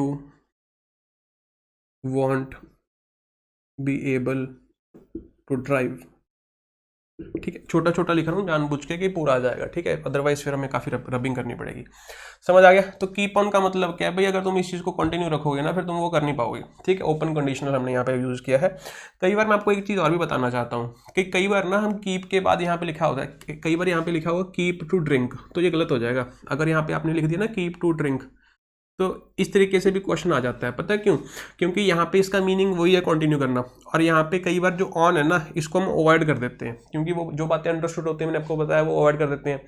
तो यहाँ पे जो मीनिंग अंडरस्टूड है तो यहाँ पे हम ना कीप का यूज़ भी कर सकते हैं। सिर्फ ऑन यहाँ पे अंडरस्टूड है तो हमें पता है कि जब कीप ऑन लिखा हुआ है ऑन के बाद क्या यूज़ करेंगे, जेरेंड। प्रेपोजिशंस के बाद क्या यूज़ करते हैं, जेरेंड। तो ये जो टू ड्रिंक का गलत हो जाएगा, तो यहाँ पे ड्रिंकिंग ही लिखा जाएगा, ठीक है। तो अगर यहाँ पे कीप लिखा हो चाहे यहाँ पे कीप ऑन लिखा हो, दोनों का जो मीनिंग होगा वो सेम होगा। इतनी बात समझ आ गई? ये कीप ऑन के साथ ही होता है, स्पेशली ध्यान रखना, ठीक है।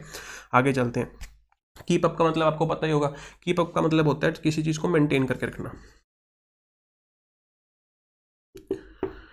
जैसे मैं किसी को बोलूं you are doing great,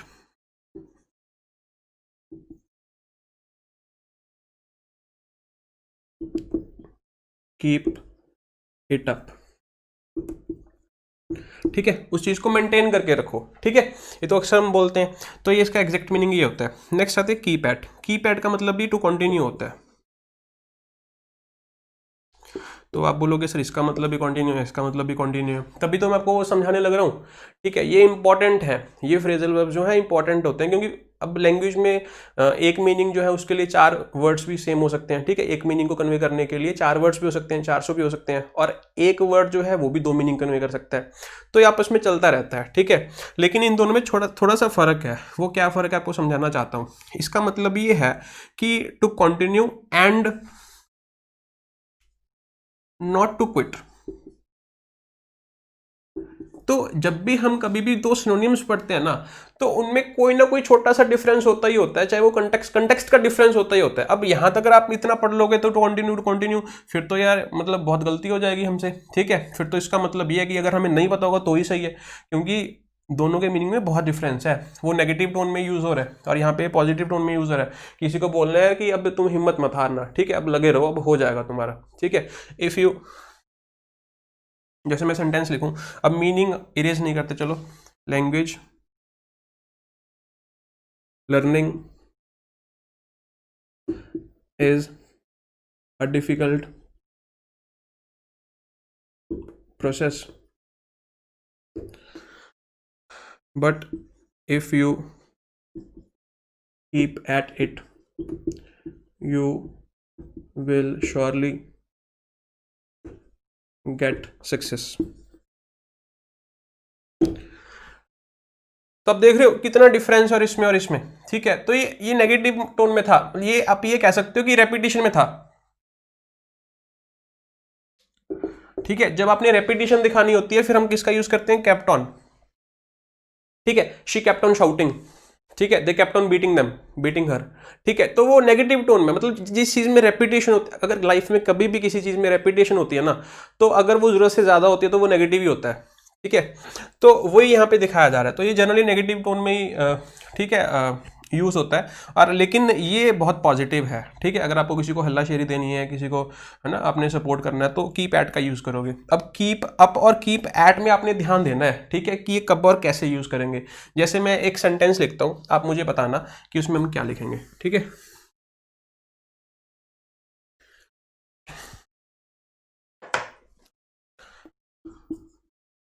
how long can we keep without talking to each other, ठीक है। तो बच्चे बहुत बार कंफ्यूज होते हैं कि कीप अप यूज करना है, कीप एट यूज करना है। तो अब आप मुझे बताओ कि वहां पे कीप अप यूज होगा या एट यूज होगा। अब हम कहना क्या चाहते हैं, how long can we keep blank without talking to each other. मतलब आपको समझ आ रहा है कि कहानी क्या है। कहानी क्या है कि 2 लोग हैं आपस में बातचीत नहीं कर रहे, उनके बीच में साइलेंस है, तो साइलेंस की बात हो रही है। क्या साइलेंस वर्ड यहाँ पे यूज किया है? नहीं, फिर भी हमें समझ आ गया। तो रीडिंग कॉम्प्रिहेंशन है बेसिकली, ठीक है। तो वो कह रहे हैं कि यार हम कितनी देर तक इस साइलेंस को मेंटेन करके रखेंगे, ठीक है। अब आपने उस चीज को यहाँ पे ये मीनिंग कहना चाहते हो क्या? नहीं, ये मीनिंग तो नहीं कहना चाहते। हम यहाँ पे कौन सा मीनिंग कहना चाहते हैं, कब तक इस चीज को मेंटेन करके रखेंगे। ठीक है, तो आप देखोगे कि यहाँ पे हमने उस तरीके से भी यूज कर लिया। ठीक है, तो चलो आई होप आपको समझ आ गया होगा, ज़्यादा डिटेल में बातचीत नहीं करेंगे, बाकी हमने डिस्कस करने हैं। ठीक है, अब अगर मैं बात करूं कीप ऑफ, अब जो कीप ऑफ होता है इसका मतलब होता है टू रिमेन डिस्टेंट,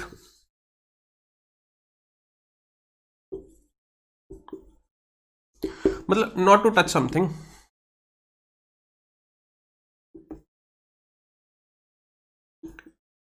STH का मतलब समथिंग। ठीक है,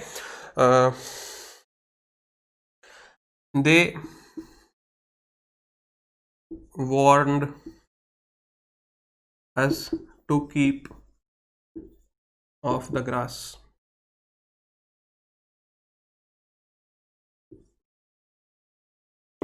to prevent something from damage. ठीक है, आप ये कह सकते हैं भाई, अपन कहते हैं ना किसी चीज़ को, कोई चीज़ सेंसिटिव है, ठीक है, आप कहीं पे चले जाते हैं यार, आप देखो आप किसी गैलरी में जाते हैं, आर्ट गैलरी में जाते हैं या किसी गिफ्ट शॉप पे जाते हैं, तो वहाँ पे चीज़ें बहुत नाजुक होती हैं, वहाँ पे चीज़ें बहुत सेंसिटिव होती हैं, तो जो वहाँ पे ये फ्रेजल वर्ब बहुत अच्छे तरीके से यूज़ किया जा सकता है, कीप ऑफ द थिंग्स।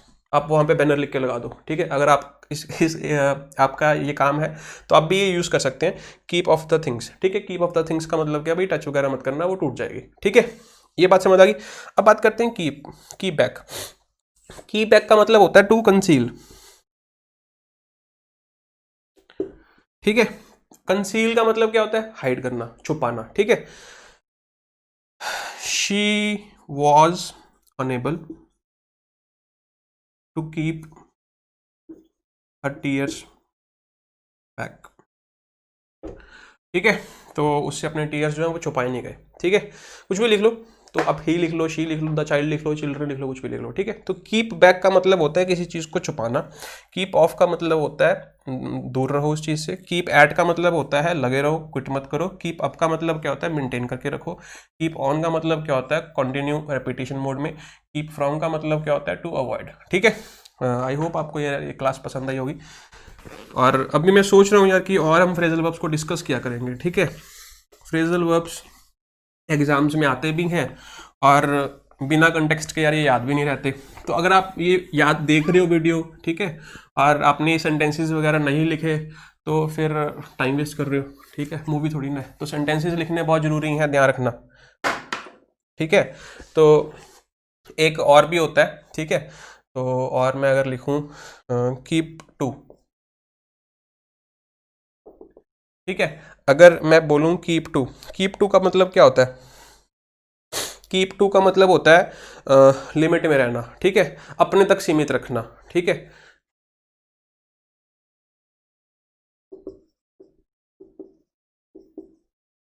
ठीक है, विद इन का मतलब खुद तक। ठीक है,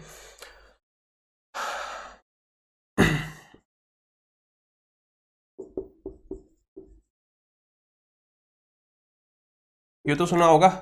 ठीक है, आपने किसी अपने दोस्त, पक्के यार को, पक्के किसी दोस्त को कोई मतलब बता दिया, सीक्रेट बता दिया। ठीक है, और आपने उसको बोला कीप इट योर सेल्फ, अपने तक ही रखना भाई, किसी को आगे मत बता देना। ठीक है, तो वो कीप टू का मतलब क्या है, ठीक है, सीक्रेट अपने तक ही रखना। ठीक है, चलो, तो आई होप आपको समझ आया होगा। अगर आपको ये क्लास पसंद आई है तो, या फिर आपको मीनिंग समझ आए हैं, तो एक कोशिश करना आप कि इन सभी फ्रेजल वर्ब्स पे एक सेंटेंस बनाने की कोशिश करना। ठीक है, और वो कमेंट कर सकते हो, आपकी मर्जी है, या फिर आप अपनी कॉपी पे लिख लो। अगर आपको कमेंट नहीं करने तो आपकी मर्जी है, लेकिन ये है कि अगर आप कमेंट करोगे तो मैं देख पाऊंगा कि आपने सही यूज़ किया है उसका गलत यूज़ किया है। ठीक है, आज की वीडियो में इतना ही करेंगे। अगर आपको कोई और टॉपिक पढ़ना है तो आप कमेंट करके बता सकते हो, और हमारे टेलीग्राम ग्रुप में इसके साथ जुड़ सकते हो। सब्सक्राइब करना मत भूलना। Thank you, bye bye, take care.